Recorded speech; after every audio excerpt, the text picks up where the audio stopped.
Bonjour à tous, nous sommes réunis aujourd'hui pour un débat interreligieux.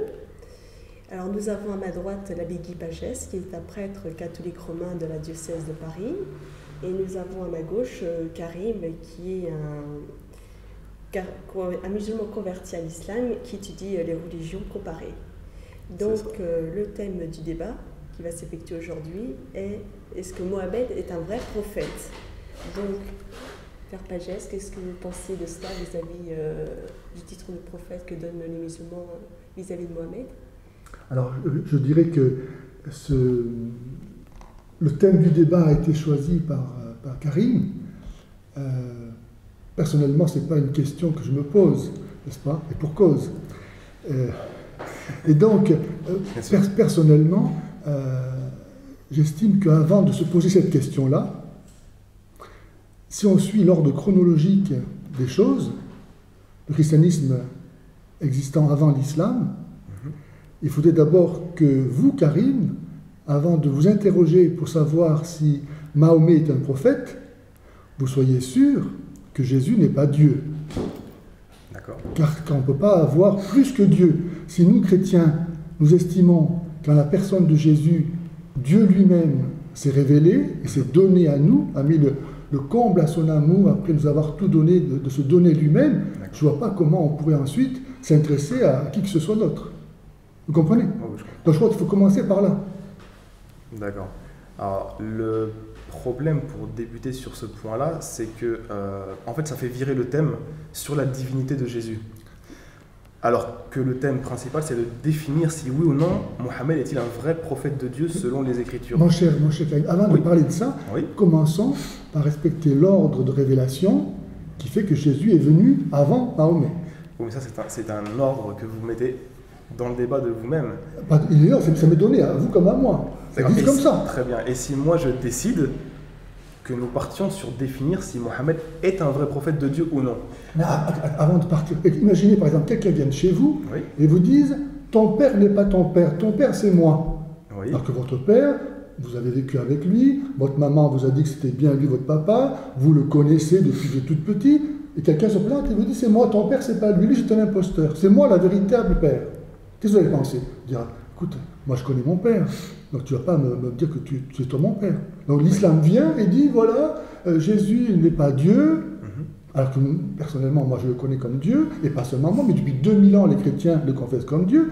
Donc je connais le Christ. Oui. Donc avant de me parler de Mahomet, il faut commencer par me prouver que Jésus n'est pas Dieu. Sinon ça n'a pas de sens pour moi. Mais alors à ce moment-là, ce serait un débat sur la divinité, et si vous voulez, on pourrait en organiser un autre pour parler de la divinité. Mais en fait, pour définir par exemple si Mohammed est un vrai prophète de Dieu ou non. Ça n'a pas de sens pour nous. Mais ça a un sens dans le sens que votre écriture définit des critères prophétiques pour pouvoir définir la réalité entre un véritable et un faux prophète. Donc nous devons revenir à ces critères afin de vérifier si Mohammed peut postuler sur cette définition. Alors, mon cher Karim, un prophète, par définition, c'est pas simplement, comme le croient la plupart des gens, quelqu'un qui vient à annoncer l'avenir, mais il a une mission dans l'ordre de la révélation qui est d'élever peu à peu la conscience du peuple juif à la reconnaissance de cette promesse qui a été faite à Abraham, de comprendre quelle est cette promesse, à savoir cette génération qui est promise à Abraham, qui doit engendrer des fils dans toute la terre par la foi. Et ces prophètes, peu à peu, ont compris que cet homme était quelque chose d'autre que notre homme. Et ont désigné le Messie. Il n'y a qu'un seul Messie dans l'histoire sainte, et c'est lui vers qui se concentre toute la prédication prophétique. Au point que Jean-Baptiste lui-même, comme Jésus l'a annoncé, étant le dernier prophète, il a désigné Jésus comme étant le Messie, l'élu de Dieu qui vient enlever le péché du monde. Donc les prophètes, ce sont ceux qui viennent annoncer le Messie, pas ceux qui viennent après le Messie. Oui, d'accord. Mais on va revenir sur ces annonces de Genèse 17 qui ont été faites à Abraham, et on va en discuter après. Par contre, moi, ce que j'aimerais revenir, c'est en fait la définition de ce qu'est un véritable prophète. Ben, je viens d'en donner. C'est-à-dire En fait, vous m'avez donné votre définition, mais c'est pas la mienne, non? Qui est plus éloquent, M. Pagès, que Dieu pour définir les caractéristiques prophétiques de ses prophètes. Karim, peut-être, c'est ça? Non, moi, la réponse que j'attends, c'est Dieu. Puisque la question, elle est là, en fait. Mais mon cher chacun, vous savez que Dieu lui-même, dans le Coran, dit nul ne connaît l'interprétation de la parole de Dieu, sinon Allah. D'accord, ok. Donc comment vous pouvez prétendre comprendre la parole de Dieu, puisqu'Allah lui-même vous dit que personne ne la comprend. D'accord. Bon, outre le fait qu'il y a 2 lectures sur ce passage-là, ce sera un petit peu compliqué de vous l'expliquer, en tout cas sur le thème, et ça n'a surtout rien à voir avec le débat. Moi, ce que je vous ai demandé, c'est qui est plus éloquent que Dieu pour définir les caractéristiques prophétiques de ses prophètes? On est bien d'accord que Dieu... Voilà. Très bien. Le problème, c'est qu'est-ce qu'il dit? D'accord. Alors, on va y revenir. Deuxième question. Qui est plus éloquent que ces prophètes et les messagers qui rapportent les paroles de Dieu définissant les critères de ces prophètes? Doucement, parce que tout ça, tout le monde peut se proclamer prophète de Dieu, n'est-ce pas? Et dire, moi je parle au nom de Dieu. Exactement. Hein, voilà, donc... Les 2 questions, rappelez-vous-en et j'aimerais une réponse de votre part. Donc, vous m'avez dit que Dieu est celui qui est le plus éloquent pour définir les caractéristiques prophétiques de ses prophètes. La deuxième question que je vous ai posée, plus éloquent, ça n'a même pas de sens, parce que lui seul le dit. Il y a pas, oui, on ne compare quand pas. on dit plus éloquent, ça veut dire que nul ne peut aller au-dessus de lui dans la façon de définir les caractéristiques du prophète. Deuxièmement, la question que je vous ai posée, c'est qui est mieux placé, donc qui est plus éloquent que les messagers et prophètes eux-mêmes pour rapporter les paroles de Dieu définissant les caractéristiques prophétiques. Je viens de vous les donner. Dans l'Ancien Testament, le Seigneur, à travers ses prophètes, a annoncé la venue du Messie.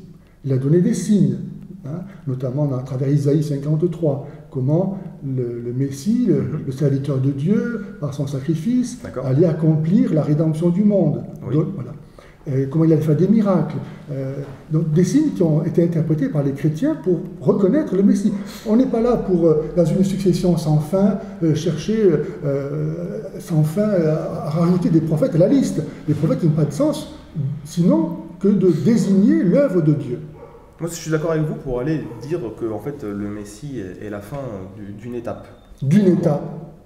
Est-ce qu'il peut y avoir d'autres étapes que la mort et la résurrection? Karim, qu'est-ce qu'il y a de plus que ça? Moi, je vous dis que c'est pour moi. Et on va y revenir, ça concerne la promesse et l'annonce qui ont été faites dans Genèse 17. On va revenir sur cette chose-là. Moi, maintenant, ce que j'aimerais de votre part, c'est une réponse claire. Qui est plus éloquent que les messagers pour rapporter les paroles de Dieu, spécifiant les critères prophétiques? Mais je n'ai jamais remis en question la parole de Dieu. Ce sont les messagers qui rapportent les vraies paroles de Dieu, qui définissent les critères prophétiques. On est d'accord. Par exemple, Moïse rapporte les critères dans la Torah, qui sont les paroles de Dieu, sur les caractéristiques des prophètes. Un vrai ou un faux? Est-ce qu'on est d'accord sur ce point? Vous n'avez pas bien compris, mon cher Thierry, parce que le problème, ce n'est pas de désigner Mahomet comme prophète. Parce qu'un prophète, en soi, ce n'est pas la fin de la révélation. On ne va pas s'attacher simplement aux signes et ne pas voir l'objet qui est désigné. Tous les prophètes n'ont d'autre raison d'être que d'amener le peuple élu à accueillir le Sauveur, le fils d'Abraham, figuré par Isaac, et pour vous c'est par Ismaël, mais c'est à travers lui qu'il y a le don de Dieu et accordé au peuple élu. Donc, vous pensez que Mahomet est un prophète, mais les Raéliens pensent que Raël est un prophète, que les témoins de Jéhovah sont un prophète, etc. On n'en finira jamais. Pourquoi rajouter à la succession? Je comprends votre point. Il n'y a qu'un seul Messie, c'est lui qui nous intéresse, c'est pas un prophète de plus. Ça va rajouter quoi? Je comprends votre point. Maintenant, il y a quand même une problématique. C'est que prenons Raël, prenons tous les gens qui se sont déclarés prophètes, et on les confronte aux caractéristiques prophétiques définies par Dieu et rapportées par les prophètes. Dans votre texte, et c'est là qu'on définit la différence entre un véritable prophète et un faux prophète. Non, vous voyez, c'est pas le prophète qui nous intéresse, c'est le Messie. Là, c'est ce qui vous intéresse. Mais vous aussi. Mais non. Mais si, parce que le Messie vient pour tous les hommes. Oui, mais c'est le prophète, c'est pas lui qui nous sauve. C'est pas lui qui nous sauve. Le thème du débat, j'ai bien compris cette chose-là. C'est plus important. Le thème du débat n'est pas est-ce qu'on est sauvé par Jésus ou Mohammed. Mais c'est ça le fondamental, Karim. Vous êtes à votre salut. Alors il aurait fallu faire un débat sur ce thème-là. Mais là, le thème, c'est pas ça. Mais commençons par ça. Mais non, si vous arrivez à montrer que Jésus n'est pas le sauveur, on passera à Mahomet, ou on passera à Raël, on passera à John Smith, ou je ne sais pas qui. D'accord, j'ai bien compris. Mais alors, vous avez... Moi, en tant que chrétien, si j'accepte votre débat, je me renie moi-même. Pourquoi? Parce que je dis, voilà, je suis amené à m'intéresser à autre chose qu'au Messie. D'accord, très bien. Il faut être Donc, la question que je vais vous poser, est-ce que lorsque Élie a eu son débat avec les prophètes de Baal, oui, est-ce qu'il s'est renié lui-même? Non. Aucun rapport. Mais s'il y a un rapport, parce que vous me dites que moi je me renie moi-même. Non, moi. Oui, moi-même, vous. Hein. Je parle en pardon. Je me renie moi-même si je débat sur définir si Mohammed est un vrai prophète. Bien sûr. Mais le combat qu'a fait Élie avec les faux prophètes de Baal, il a quand même été au front et il a montré en fait la vérité en montrant que ce sont des faux prophètes. Voilà. Moi, ce que j'attends de vous, c'est de montrer que Mohammed est un faux prophète. C'est le thème du débat. Eh bien, si vous voulez. Voilà, c'est tout simple. C'est simple. Et déjà, dès le départ, on voit que Mahomet, c'est pas le Messie. Alors, qu'est-ce que le Messie? Si Jésus est le Messie, Mahomet est disqualifié ipso facto. Dans le Coran, vous voyez vous-même que Jésus est dit être la parole de Dieu, la vérité, né d'une vierge, le Messie, au ciel, il reviendra pour le jugement, et Mahomet est mort et enterré. D'accord, donc moi je n'ai pas de souci avec tous les points que vous avez cités là. Ok, mais ça dans le Coran. Aucun problème. C'est notre croyance de croire que Jésus est le Messie. On n'a pas de problème. Mais c'est ça qui est important. C'est très bien, j'y crois. Mais je ne vais pas dire j'y crois, il faut qu'il y ait des conséquences après. Donc, si Jésus est mort et ressuscité, comment ne pas lui faire confiance à lui qui a réussi à se sauver et qui est capable. D'ailleurs, Sourate 3, verset 55, elle a dit à Issa: je t'élèverai toi et ceux qui t'ont suivi au-dessus des incrédules jusqu'au jour de la résurrection. D'accord. Alors se fera votre retour vers moi et je châtirai d'un châtiment douloureux les incrédules. Est-ce que vous comprenez ce passage? Je comprends quoi? Que Allah dit que ce sont ceux qui suivent Issa jusqu'au jour de la résurrection qui seront sauvés. Donc les chrétiens. Donc les chrétiens. D'accord. Mais moi, j'ai un problème avec cette façon de voir et de prendre, piocher comme on veut dans le Coran, puisque un autre verset vous dit que ceux qui disent que Jésus est Dieu, ce sont des mécréants. Voilà. Donc comment est-ce que vous voulez que d'un côté Dieu valide les gens et les chrétiens jusqu'à la fin des temps, et d'un côté il vous déclare... C'est pas compliqué, mon cher Karim. Il suffit d'abroger les versets qui nous embêtent. D'accord. Alors l'abrogation, si vous voulez, on fera un thème sur l'abrogation dans la Bible et dans le Coran. Il n'y a pas de Bible, ça n'existe pas. Ça n'existe pas. Si vous voulez, on fera quand même ce genre de débat, puisque si selon vous ça n'existe pas, pour moi ça existe. Ah bon? Voilà, très bien. Donc, c'est pas le thème du débat. C'est pas le thème pour le moment. Moi, ce que je veux, c'est qu'on revienne. Donnez-moi des arguments qui prouvent que Mohammed n'est pas un vrai prophète. Jésus est le Messie.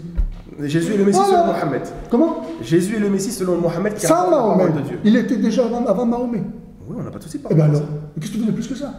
Les Juifs attendent toujours le Messie. Ils n'ont pas reconnu dans Jésus, et ça n'empêche qu'ils attendent toujours le Messie. D'accord. Donc nous, si nous sommes cohérents avec notre histoire, on vient des Juifs, vous le prouvez assez par votre façon de vivre, et les Juifs attendent le Messie. Nous, chrétiens, nous l'avons reconnu en Jésus de Nazareth.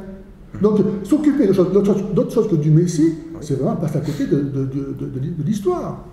D'accord, mais je répète en fait la question, parce que en fait, pour l'instant, on est en train de tourner autour. Donnez-moi des arguments qui prouvent que Mohammed n'est pas un vrai prophète. Je te l'ai dit, mais Jésus est le Messie. Donc pour vous, le fait que Jésus soit Messie, c'est l'argument qui... Évidemment. Très bien. Alors, moi, je vais vous poser des questions maintenant, parce que en fait, depuis tout à l'heure, comme ça tourne, il faut que ça se dynamise différemment. Moi, je vous dis que... Moïse a rapporté ce qu'on appelle... Jésus n'est pas le Messie, c'est ça? Non, pas du tout. Alors prouvez-moi que Jésus n'est pas le Messie. Mais pour moi, c'est le Messie. Eh bien alors, ça veut dire quoi le Messie? Mais ça veut dire quoi? Ceci ne rentre pas dans un critère. Ça veut dire quoi le Messie? Mais justement, la question, elle n'est pas sur le Messie. Si, tout dépend de là. Je vous ai montré que tous les prophètes sont dirigés vers l'annonce du Messie. Très bien. Moi, ce que je vous demande, c'est pas cela. Vous voulez faire... pour vous, si vous occupez d'autre chose que du Messie, franchement. Parce que vous, en fait, votre prédication est tournée vers le Messie. Moi, c'est pas ma question. Je voilà. vous demande... Vous préférez savoir comment il faut se laver les mains et avec quel pied il faut rentrer dans les toilettes. Lorsqu'Élie a confondu les prophètes de Baal, est-ce qu'il l'a fait avec le Messie? Il n'est pas encore arrivé. Ma question n'est pas cela. Vous me dites que tous les prophètes ont dirigé vers le Messie.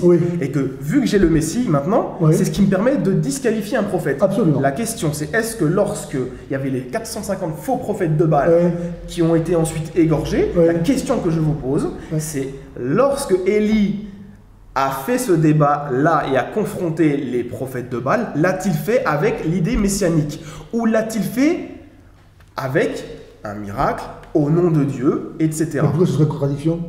C'est pas une question de contradiction. Est-ce qu'il l'a... Où ça? Il n'y a pas ça, ça n'a pas à s'opposer. Il ne l'a pas fait au nom de Jésus, on est d'accord. Il n'était pas encore incarné. Voilà, merci.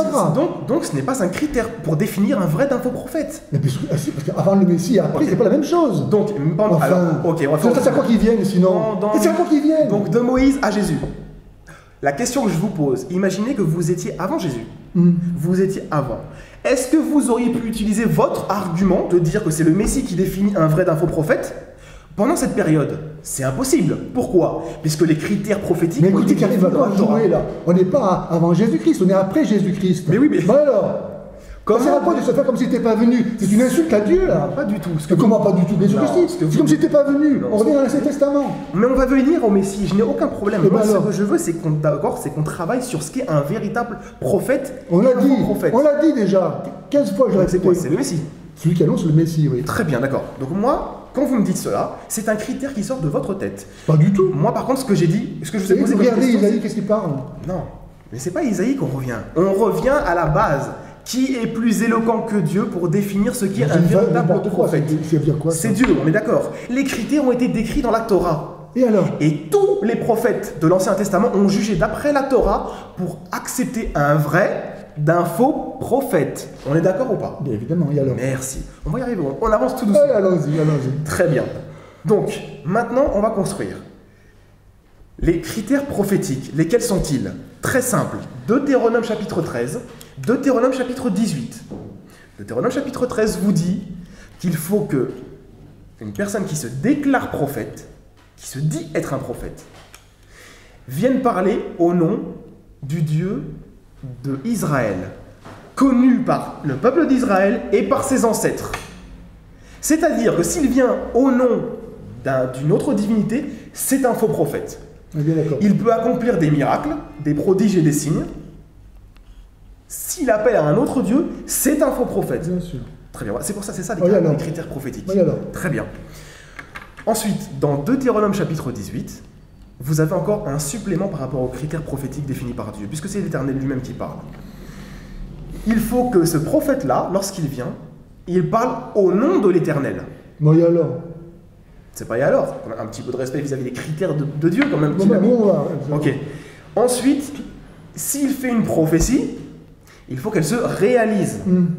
Sinon, c'est un faux prophète. Donc en fait, si vous voulez, ici, on a des critères. Donc les critères, c'est quoi? C'est connaître Dieu, la connaissance. Non, le dire qu'on le connaît. Tout le monde peut dire qu'on connaît Dieu, c'est pas difficile. Hein. Oui, mais justement, donc on a la connaissance de Dieu.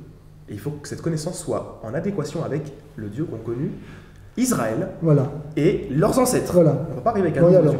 Très bien. Mohammed est venu et il s'est déclaré comme faisant partie de l'alliance via Ismaël, se réclamant de la descendance abrahamique, et il adorait et faisait adorer le Dieu des enfants d'Israël et celui qu'ils ont connu et leurs ancêtres. Donc le premier point, c'est de prêcher un Dieu unique. Mohammed l'a réussi. Doucement, parce qu'encore une fois, Mohammed, il vient, tu vois, tu sautes là, il vient après Jésus. Oui, très bien. Et il nie la révélation apportée par le Messie. Comme les Juifs. Il ne lit pas. Bien sûr que si. Il dit que l'évangile a été apporté par Jésus. Il ne le lit pas. Bien sûr que si, parce que pour lui, le Dieu des chrétiens, ce n'est pas le vrai Dieu. La conception du Dieu des chrétiens, pas le Dieu des chrétiens. C'est la même chose. Puisque le Dieu des chrétiens est le même que celui des païens, que celui des musulmans, des juifs. Nous avons un seul créateur. Donc on a un seul Dieu. Par contre, il existe de faux dieux, comme il existe de faux prophètes qui ont existé. Donc, en tout cas, vous n'allez pas me dire le contraire, que en tant que musulman, vous ne croyez pas à la Trinité, que vous n'adorez pas Jésus-Christ. Nous n'avons pas le même Dieu. Bien sûr. Bon. Tout comme les juifs ne le font pas. Exactement. D'accord. Donc vous êtes pris en sandwich entre les musulmans, se réclamant de l'alliance abrahamique, prêchant un Dieu unique, et les juifs, qui descendent des enfants d'Israël, qui ont rejeté le Christ. Attendez, qui ont la conception divine depuis le début de la révélation. Pas de façon parfaite. Rappelez-vous comment Abraham lui-même a voulu sacrifier son fils, par exemple. Et Dieu lui a dit, ne fais pas ça. Donc, ça a été progressivement que peu à peu, la conscience religieuse du peuple juif a été éduquée par les prophètes. D'accord. J'ai une question. De Moïse à Jésus, est-ce que les enfants d'Israël ne connaissaient pas Dieu? Imparfaitement. Imparfaitement, très bien. Vous avez un argument pour cela? C'est tout simple. Par exemple, je vais vous le montrer, l'Ancien Testament. Abraham qui croit plaire à Dieu a sacrifié son fils. D'accord. Et voilà. Donc il s'est trompé. Dieu ne voulait pas ça. D'accord, mais là, attention. Vous voyez, quand les prophètes disent aux Juifs, vous vous occupez de faire des cérémonies au temple et vous exploitez les pauvres. c'est pas ça que Dieu vous demande. Le jeûne que Dieu aime, c'est d'être juste avec votre prochain. Ça, je suis donc, mais voilà, mais pour les juifs pieux, c'était ça la religion. Ça, ce sont... Non, et si, donc il y a une évolution. Vous confondez deux choses. Vous confondez les actions des enfants d'Israël, qui ont été mauvaises, d'ailleurs le Coran le rappelle, les évangiles le rappellent. Les enfants d'Israël ont commis des actions, ils sont tombés parfois dans le... Donc vous voyez bien que la connaissance qu'ils avaient n'était pas parfaite. Non, la connaissance qu'ils avaient découlait de la révélation que Dieu, Jésus, avait déjà faite auparavant. On est d'accord? Doucement, progressivement. Non, c'est pas possible. Parce que les prophètes apportaient ce qu'on appelle une conception monothéiste parfaite de Dieu. Si vous me dites non, mais là on part dans un concept en fait qui est, je pourrais me dire, on rentre dans la mécréance vis-à-vis de votre propre religion. Comment cela, les prophètes n'ont pas rapporté la vérité sur Dieu? La preuve année, c'est que par exemple Moïse lui-même, il annonce qu'après lui viendra un autre prophète. Autrement dit, moi, ce que je vous ai donné, c'est pas suffisant. Ah non, c'est faux. Comment c'est faux? Mais c'est faux. L'autre prophète ne va faire que répéter les paroles. Mais pourquoi il va répéter parce qu'il est là déjà? Parce que c'est la parole que vous dites, elle se trouve dans Deutéronome chapitre 18, versets 15 à 18. Mais juste après, 19, 20, 21, ce sont les critères dont je vous ai parlé. Arrêtez.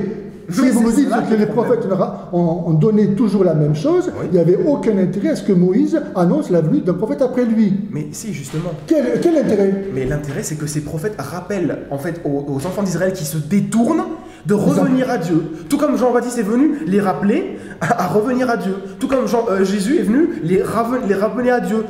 Toutes ces choses-là sont logiques, mais cela n'empêche pas qu'ils avaient la connaissance de Dieu. Comment on le prouve? Vis-à-vis du Nouveau Testament. Quelle question a posé l'un des scribes à Jésus? Maître, et pourquoi il lui a posé cette question-là? On pose ça à un enfant de 3 ans. Pourquoi il lui a posé la question à Jésus? Quel est le premier commandement? C'est comme un musulman. Si vous allez voir un enfant de 3 ans, il connaît la shahada. Non, attendez, laissez-moi finir. D'accord. C'est juste l'argument pour que vous le compreniez. Il lui a posé la question, quel est le premier commandement? C'est quoi? C'est d'adorer Dieu unique, de tout son cœur, de toute son âme, etc. Voilà. Mais qu'est-ce qu'a dit le scribe? Il a dit, oui, Seigneur, tu as raison. C'est cela qu'il faut faire. Ils avaient la conception d'un Dieu unique. Ça n'a jamais existé d'avoir un Dieu trinitaire, si ce n'est avec la conception chrétienne qui est venue par après. Alors, mon cher, si on parle de ta conception, nous chrétiens, depuis 2000 ans, nous commençons notre credo en disant « je crois en un seul Dieu ». Très bien, oui. Donc, je vois où est l'intérêt de la venue de l'islam? Nous annonçons qu'il n'y a qu'un seul Dieu, on le sait déjà. Non, la venue de l'islam, elle est importante. Elle fait justement un retour en arrière vis-à-vis de la déviation vers une sorte d'association que nous Quelle déviation? Celle de dire que, par exemple, vous présentez un Dieu qui n'est pas celui des enfants d'Israël. Est-ce que vous pouvez voir un juif? Si, justement. D'accord. Si, tu viens de dire toi-même qu'ils s'écartent. Très bien. Ils n'ont pas accueilli le Messie. Non. De même qu'ils ont tué les prophètes, ils ont tué le Messie. Le Messie, on n'a pas de problème avec cela. Moi, ce que je vous demande, c'est dans la conception des enfants d'Israël et du judaïsme, est-ce que si vous venez dire que Jésus est Dieu, mais c'est un Dieu. Mais ils sont libres. Non, c'est pas une question de liberté. Non, il y en a qui ont accueilli comme Dieu. Cette conception que ceci est le Dieu que leurs ancêtres ont adoré. Mais attends doucement, tu oublies que les Juifs ont tué les prophètes les uns après les autres. Ça, j'ai bien fait. Eh bien alors, donc, ils ont refusé ce que Dieu leur donnait par les prophètes. Qu'est-ce qu'il y a d'extraordinaire? Est-ce qu'il fait la même chose avec Jésus? Non, mais est-ce que vous avez compris la question? La question, c'est pas celle-là, monsieur Pagès. La question, c'est de savoir si vous venez voir un Juif actuellement et que qu'est-ce que ça change? Et que vous lui dites... C'est pas le bon Dieu que je vais voir. Et que lui... Il n'est pas la garantie de la vérité pour autant. Et que vous lui dites... Tu comprends ça? Et que vous lui dites que... Moi, je te prêche ton Dieu, qui est le même que le mien, et que celui de tes ancêtres, qui est Jésus, qui est 3 personnes.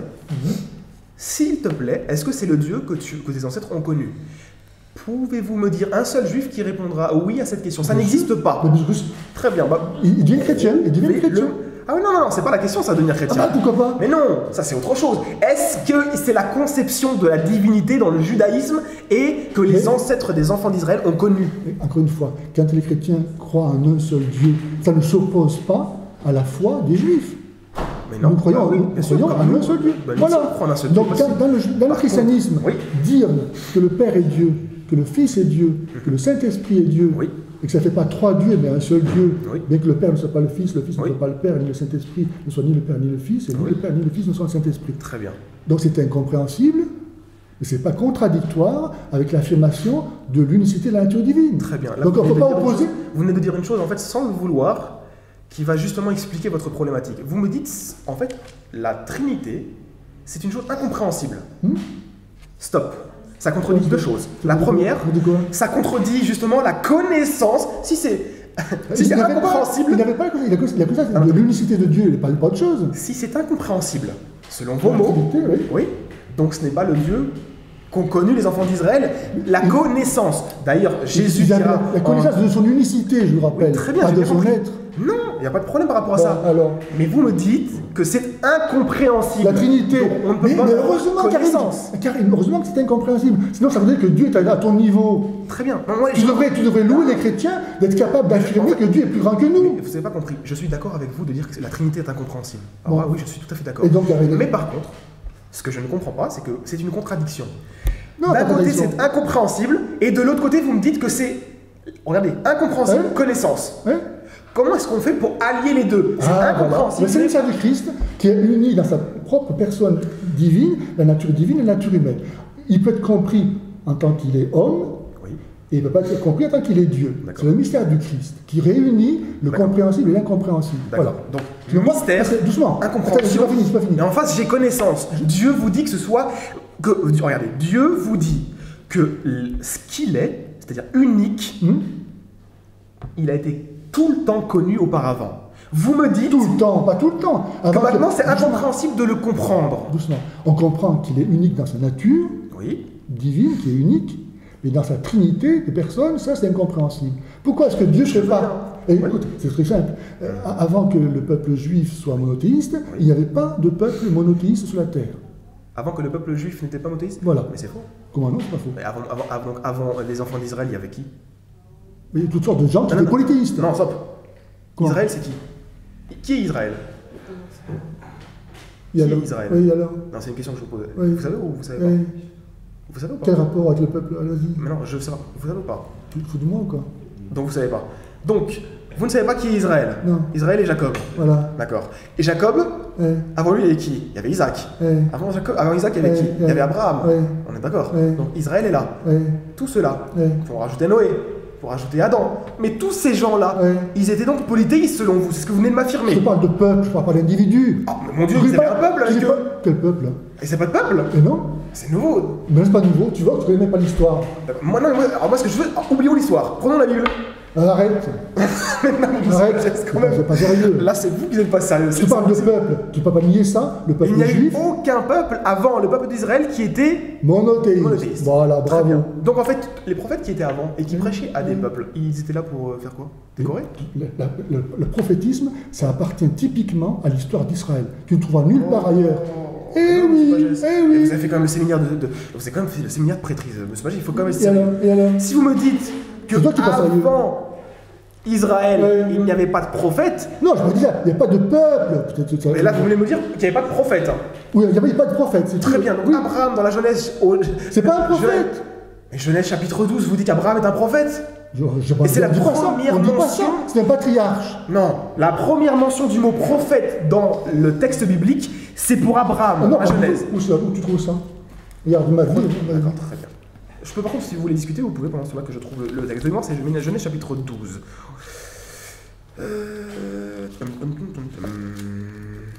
Mais c'est bizarre que vous ne connaissiez pas ces choses quand même. Le prophète Abraham, c'est musulman, ça, c'est pas chrétien. Oui, c'est vrai, ouais. Vocation d'Abraham, quitte son peuple,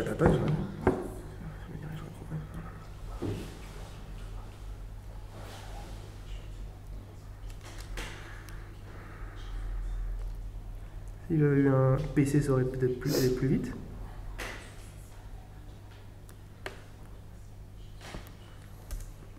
Non, mais je te dis, tu ne trouveras pas. Si. Non. Si. Ça n'existe pas. D'accord. C'est pas grave. Je ferai une. Oussama, si tu as la possibilité de regarder sur internet, tu peux me trouver le passage qui parle de Abraham étant un prophète, c'est Genèse, soit c'est chapitre, en fait c'est de 12 à 15. Il y a un des trois. Ça veut dire quoi pourtant le Messie? Ça veut dire quoi? Le Messie, c'est-à-dire que c'est l'apothéose prophétique, bravo. De l'alliance des enfants d'Israël. Voilà. Donc si c'est l'apothéose, il y a plus rien au-dessus. De l'alliance des enfants d'Israël. Et alors? Mais il y a autre chose après derrière. Quoi d'autre? Ah ben justement, c'est ce que je voulais qu'on ouvre après. Mais non. Avant de l'ouvrir, il faut qu'on finisse sur ces caractéristiques prophétiques. Donc vous n'avez rien à reprocher à Mohammed. Comment? Donc Mohammed, vous n'avez rien à lui reprocher. Tu rigoles quoi? Donc pour dire que c'est un faux prophète, il faut affirmer des choses quand même, monsieur Pagès. D'accord, qui peut venir après le Christ sinon l'antichrist? Oui, mais ça ce n'est pas un argument. Ah non, c'est pas l'argument, avec quoi encore? Tu as trouvé le passage? Qui n'est pas avec moi et contre moi, dit Jésus. C'est tout simple. Oui, mais je dis, on n'a pas de problème avec cette chose-là. Mais c'est des problèmes. Écoute-moi bien. Écoute, après je pense que tout le peuple juif a été préparé à recevoir le Messie. Oui, ça je suis d'accord. Et bien alors, une fois qu'il est là, qu'est-ce que tu veux d'autre? Le peuple juif, d'ailleurs, regarde bien, quand Jésus est arrivé, le peuple juif, à cause de son incrédulité, comme Jésus l'avait annoncé, a été dispersé. D'accord. Le temple a été rasé. Oui. En châtiment de son incrédulité. D'accord. Et depuis 2000 ans, ils n'ont plus ni prophète, ni temple, ni prêtre. Autrement dit, terminer l'ancienne alliance. Oui. Maintenant, on est rentré dans une nouvelle alliance qui n'est plus de la chair, mais de l'esprit, qui n'est plus de la loi, mais de la grâce. D'accord. Et toi, tu voudrais revenir à l'Ancien Testament. Ah non, pas du tout. Ça sert à quoi? Ah non, tu reviens à ça? Non, je ne suis pas revenu à ça. Si tu reviens à ça. Je suis revenu à l'Ancien Testament pour prendre les caractéristiques d'un prophète. Mais puisque le Messie est là. Le prophète est là pour t'annoncer que le Messie est là. Le problème, c'est que ce que vous ne comprenez pas, c'est, en fait, je crois que c'est le débat. Vrai prophète ou faux prophète? Pour dire que Mohammed est un vrai ou un faux, il faut tirer les arguments des Écritures. Oh là là, bon écoute, Karim, je sais pas, il y a un truc qui va pas. Mais non, mais en fait, c'est très clair. Je vous ai cité Deutéronome 13-18 qui définit ce que c'est qu'un vrai faux prophète. Quand par exemple Jérémie était face à Anania, dans Jérémie 28, qu'est-ce qui a fait qu'il a été montré que c'était un faux prophète? Il n'avait pas réalisé sa prophétie.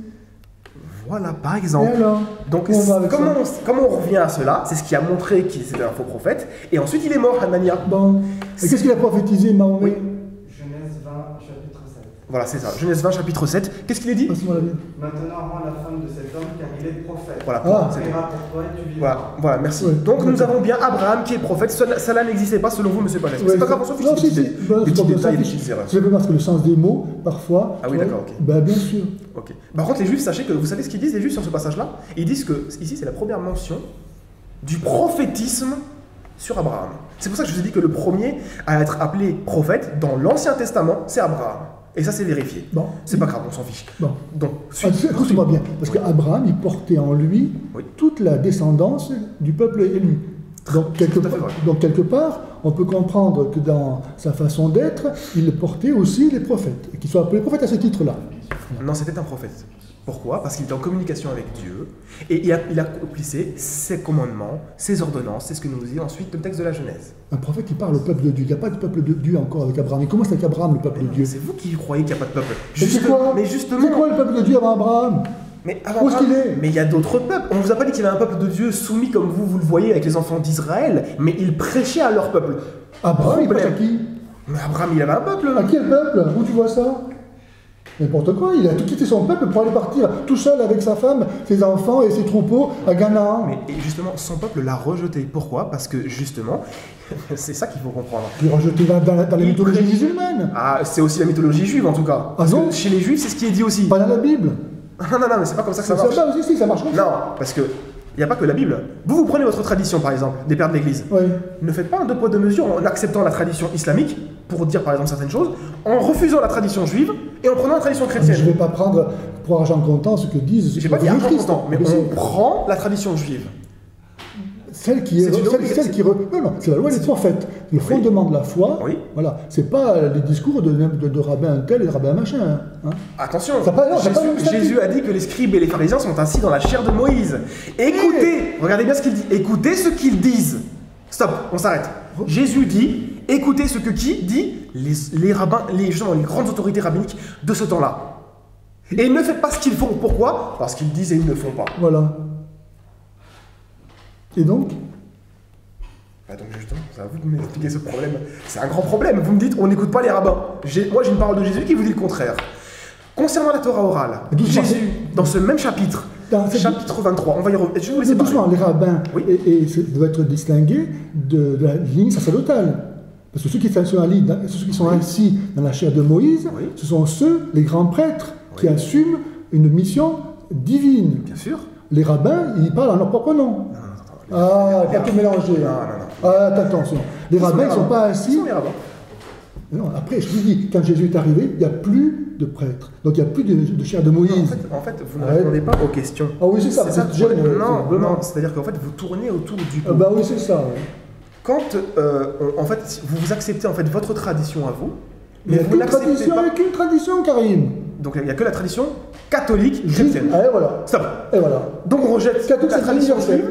Et on l'assume. Tout ce qui vient, tout ce qui s'oppose au Christ et qui n'est pas avec moi et contre moi, c'est l'antichrist. Qu'il soit juif, musulman, athée, bouddhiste, tout ce que tu voudras, ça n'a aucun... Oui, ça j'ai bien compris en fait votre enseignement. Mais ça sous quel prétexte rejetez-vous en fait la tradition juive? C'est pas tradition juive, la tradition rabbinique. Mais c'est autre... Non mais attendez, les rabbins ce sont les savants des enfants d'Israël. Qui ont rejeté le Christ. Donc, c'est le problème qu'ils ont rejeté. C'est pas moi, c'est pour ça que je ne vais pas me mettre à leur école, tu comprends? Mais je ne vous ai pas dit que vous devez être à leur école. Si vous acceptez votre tradition, vous êtes aussi obligé d'accepter la tradition qui était avant vous. Et qui définissait ce qu'est le vrai Dieu, qui définissait ce qu'est un vrai prophète, etc. C'est sur ça le vrai débat. Pourquoi? Parce que je vais vous donner maintenant, on va venir, en fait, ça si vous voulez, là où vous m'amenez depuis le tout début, c'est de reconnaître en fait qui est le Messie. Amen. Voilà. Et le Messie, comme je vous l'ai dit, c'est la fin du prophétisme des enfants d'Israël. Très bien, bravo. Pourquoi? Parce qu'il y a eu l'alliance, la première alliance qui a été faite avec les enfants d'Israël. Amen. On retrouve cela où? Dans Genèse chapitre 17, où l'Éternel fait une alliance avec qui? Avec Isaac et avec ses descendants. Oui. Par contre, le thème principal de l'alliance, c'est que je serai votre Dieu et vous serez mon peuple. Voilà. Très bien. Donc on parle bien d'un Dieu unique. Oui, alors. Ils connaissent eux et dont ils connaissent les caractéristiques. Attends, on est d'accord. Oui, après. Donc c'est toute l'alliance, elle est comme ça. Oui. Stop. Mais il y a une autre promesse. Oui. Dans le même passage. Oui. La promesse qui a été faite à Ismaël. Genèse chapitre 17, verset 1. Bon. Je ferai de lui une grande nation. Oui. D'accord? Oui. Eh bien, en hébreu, c'est marqué les Goy Gadol, grande nation. Oui. Deux questions. Je ne sais pas si vous allez savoir, parce qu'il faut quand même avoir un petit peu recherché. Quels sont les peuples qui ont été appelés grandes nations dans la Bible? Il en existe 4. Oui. Si vous ne savez pas, vous allez voir, parce que c'est une question un peu difficile. Il peut y en avoir d'autres qui sont appelés grandes nations. Bon. Il y en a 4. En tout cas, il y en a 4 qui sont appelés dans l'Ancien Testament grandes nations. Bon, et après. Le premier, ce sont les enfants d'Israël. En Exode chapitre 32, c'est ce qu'il est dit. Je ferai de toi une grande nation. Oui. En Genèse chapitre 46, à Jacob, je ferai de toi une grande nation. Donc les enfants d'Israël sont une grande nation. Deuxièmement, les Babyloniens. Jérémie chapitre 6, une grande nation. Ensuite, en Jérémie chapitre 50, les Médo-Perses qui viennent et qui détruisent les Babyloniens. Grande nation. Le quatrième, Ismaël. Appelé à être une grande nation. Bon, alors et après. Très bien. Donc, on a vu que ce sont généralement des empires et des grandes puissances. Oui, ils ont cassé la figure. Bon, ça, c'est pas grave. Ils ont le droit de se battre s'ils voulaient. Si ça vous intéresse, c'est pas la figure, pas moi en tout cas. Maintenant, il y a une promesse qui est faite ici à Ismaël. Et alors? Je ferai de toi une grande nation et je te bénirai. La question que je vous pose, en fait, historiquement, bibliquement, où est la réalisation de cette promesse? Je vous défie jusqu'à la fin des temps de me prouver cette chose-là. Pourquoi? Parce que ça n'existe pas en fait. Pas réalisé. Sauf à l'ère prophétique de Mohammed. Ah oui, c'est ça. Ah oui, mais toi qui as féru donc des rabbins, tu devrais savoir que Rabbi Rashi a dit que justement cette postérité promise à Ismaël, de ces 12 rois, n'est-ce pas, était passagère comme les nuages dans le ciel. C'est un commentaire qu'il a fait en fait. Pas mal, hein? Toi, les rabbins. C'était pas mal, mais sauf qu'en fait, lui, Rachi est du 11e siècle. Ouais. Mais de son temps, il y avait d'autres rabbins qui étaient aussi calés que lui. Voilà. Alors, et qu'est-ce qu'ils ont dit? Qu'est-ce qu'ils ont fait alors avec ça? Qu'est-ce qu'ils ont dit? Moi, c'est une question très importante. Une grande nation, mon cher ami, écoute-moi bien. Non, attendez. Écoute-moi bien. Je veux finir vous avez lancé le rabbinisme et Rachi. Je veux vous répondre sur ce point-là. En fait, c'est mieux de ne pas, c'est bien de ne pas sauter en fait de thème. Donc voilà. Bon, alors. Nous avons le rabbi Bechai. Revenons donc. Non. Le rabbi Bechai, qui est un rabbin d'Espagne du XIIIe siècle. Non, mais ça ne vous intéresse pas, on l'a dit, c'est pas la peine. Ah non, moi ça m'intéresse. Non, c'est pas ça. Ça vous intéresse pas, non, tu sais bien. On a été à une grande nation. Pour toi, c'est ça qui est important. Voilà. Et bien justement. Bon, alors, qu'est-ce qu'on fait avec ça? Avec cette grande nation-là, on va voir ce qu'ont dit les détenteurs des écritures principales. Parce que vous m'avez cité Rachi comme argument pour refuser ce texte-là. Très bien, moi je vais vous citer. Non, je veux autorités rabbiniques d'interprétation. Non, vas-y. Bon, alors. Laissez-moi finir sur ce point. Le Rabbi Bechaï était un grand rabbin du XIIIe siècle d'Espagne. Fin exégète, une des grandes autorités rabbiniques, vous pouvez vérifier. Il était disciple du Rashba. C'est un acronyme de Rabbi Shlomo ben Aderet. Qui était disciple du grand Nachmanide. Bon, il a repris. Attention, on parle de Nachmanide. C'est une autorité, le Ramban. D'accord. Très bien. Il dit au nom de Rabbi Hananel ben Chouchiel, qui est un rabbin, un exégète et la plus grande presque autorité de son siècle, qui est du XIe siècle en Tunisie, il dit, donc regardez, Rachi est du XIe siècle, le Rabbi Hananel est du XIe siècle. Regardez ce qu'il dit. Il dit, à propos de Genèse, chapitre 17, verset 20, de la promesse qui est faite à Ismaël, vous trouvez ça dans le commentaire du Chumash, donc c'est-à-dire des 5 livres de la loi aux éditions Edmond Safra, à la page 79. Nous voyons l'accomplissement de cette promesse qui a mis 2333 ans à se réaliser avec l'essor de l'islam. Il dit ça? Il dit cela. Et alors? Donc nous avons les grandes autorités rabbiniques ici, qui vous disent que la promesse... C'est pas la parole de Dieu. Ah non, c'est pas mon problème ça, parce que vous avez utilisé quand même le rabbin pour disqualifier ce passage-là. Non, mais c'était une blague, c'était une blague, monsieur Pagès. C'était très marrant. Ben bien sûr que c'est une blague. Monsieur Pagès, Monsieur Pagès, vous avez utilisé un argument, cet argument se retourne contre vous parce que j'utilise les mêmes autorités rabbiniques pour vous prouver que justement... Écoute-moi, mais là c'est une autorité rabbinique qui dit que la promesse, donc c'est les musulmans, c'est l'islam, ben, je regrette, parce que si pour les Juifs, la descendance charnelle avec Abraham par Isaac, c'est le critère de leur appartenance au peuple élu, pour les musulmans, ça tombe à côté. Parce que tous les musulmans ne sont pas de race arabe. Ah, ça n'a rien à voir.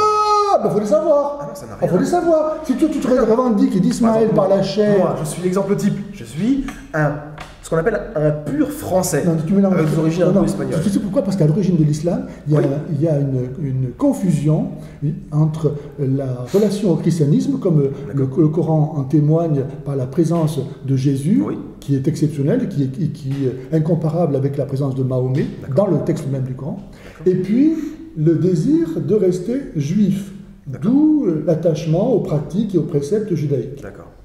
Et donc ce sont ces deux éléments qui se trouvent en contradiction, qui expliquent qu'on se trouve aujourd'hui avec cette explication du peuple annoncé à Ismaël, revendiquée par les musulmans, qui cependant, eux, revendiquent leur appartenance en vertu de la foi musulmane, et non pas de leur appartenance à la race arabe. Il faut les savoir. Il y a deux choses différentes. Tu entends ça? Il y a deux choses. Je vous ai dit, Karim, je suis musulman ça et je suis ce qu'on appelle un français écoute-moi, converti. Karim, moi je me rattache à Abraham, pas par Isaac, qui sont moi chers. je me rattache... Mais non, c'est pas une question de chair. Je me rattache à Abraham vis-à-vis d'Ismaël, de sa descendance et du prophète qui est sorti justement de cette nation. Mais il faut sortir pour faire. Pourquoi faire? Alors on va y venir. Mais par contre, j'aimerais d'abord que vous... Dire que Dieu est unique, mais nous ça fait 2000 ans qu'on le dit. Par contre, vous dites qu'il est unique mais trinitaire. Mais ce n'est pas le Dieu que les enfants d'Israël ont prêché et ont connu. Mais bien sûr que si. Donnez-moi un argument. Donnez-moi un argument que les enfants d'Israël ont connu un Dieu trinitaire. Mais tous les apôtres étaient juifs, la Vierge Marie était juive. Je vous demande, parmi les enfants d'Israël venus avant Jésus, prouvez-moi, s'il vous plaît, que Jésus, que les prophètes ont annoncé un Dieu trinitaire. Mais c'est tout simple. Ça n'existe pas. Chapitre 18 de la Genèse. Non, ça c'est une interprétation chrétienne vis-à-vis des enfants. C'est le texte lui-même. Mais non, monsieur Pagès. Le texte lui-même. Donnez-moi un prophète. Très bien. Deux choses. Donnez-moi un prophète qui a utilisé cet argument pour montrer que c'est un prophète trinitaire. Il n'y en a pas. Donnez-moi un apôtre. Non, le Nouveau Testament. Est-ce que quelqu'un a utilisé cet argument de Genèse 18 pour montrer que c'est un Dieu trinitaire? Dans le Nouveau Testament. Mais si tout à l'heure vous m'avez dit tout était dans la Bible. C'est moi qui dis ça, non? Non. Regardez la vidéo, vous voyez. Ah non, tout est dans la Bible. C'est quand j'ai parlé justement de la tradition rabbinique, vous dites non, ça regarde la Bible. Comment? C'est quand j'ai parlé de la tradition rabbinique, vous m'avez dit non, on garde la Bible. Voilà. C'est pas j'ai pas dit que tout est dans la Bible. Ça, c'est marqué dans le Coran, que tout est dans le Coran. C'est Allah qui le dit, mais c'est pas marqué dans la Bible. Jésus dit. Non, ce n'est pas non plus marqué dans le Coran. Si, on va te donner les références si tu veux. C'est pas grave. Si, Allah dit qu'il a tout écrit dans le Coran. Oui, tout dans le Coran. Oui, mais il y a d'autres passages. C'est pour ça que vous allez chercher des hadiths. Mais non. Mais si. Vous ne croyez même pas votre parole. Non, c'est surtout que vous ne l'avez pas compris. C'est pas grave. Ah, c'est ça. Monsieur Pagès, c'est mieux comme ça on ne s'éparpille pas. Alors écoute-moi bien, Karim. Pour revenir à l'histoire du grand peuple, que le Seigneur ait donné, en vertu de son amour pour Abraham, une descendance à Ismaël, ça ne fait pas pour autant de ce peuple-là une espérance pour le monde. D'accord. Et tout comme tu as dit toi-même qu'il y avait 4 grands. Une promesse.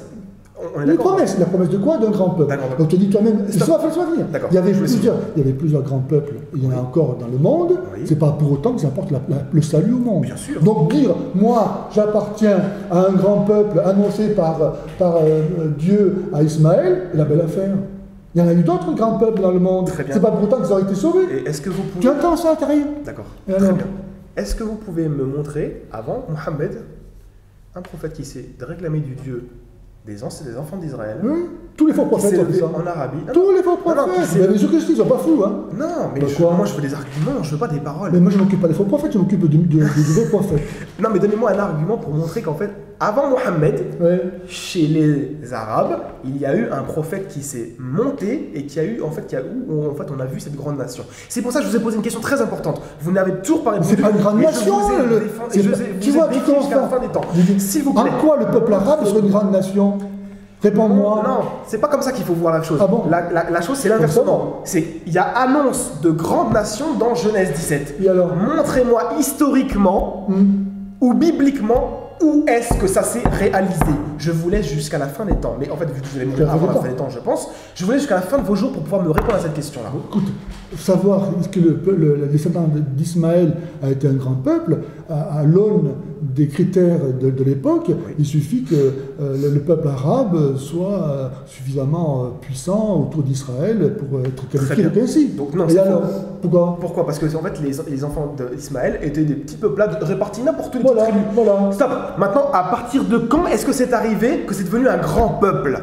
Regardez, je voulais ramener avec vous, parce que je l'ai ramené ici, comme ça au moins vous aurez la vue des Juifs et des grandes autorités vis-à-vis de ce passage-là.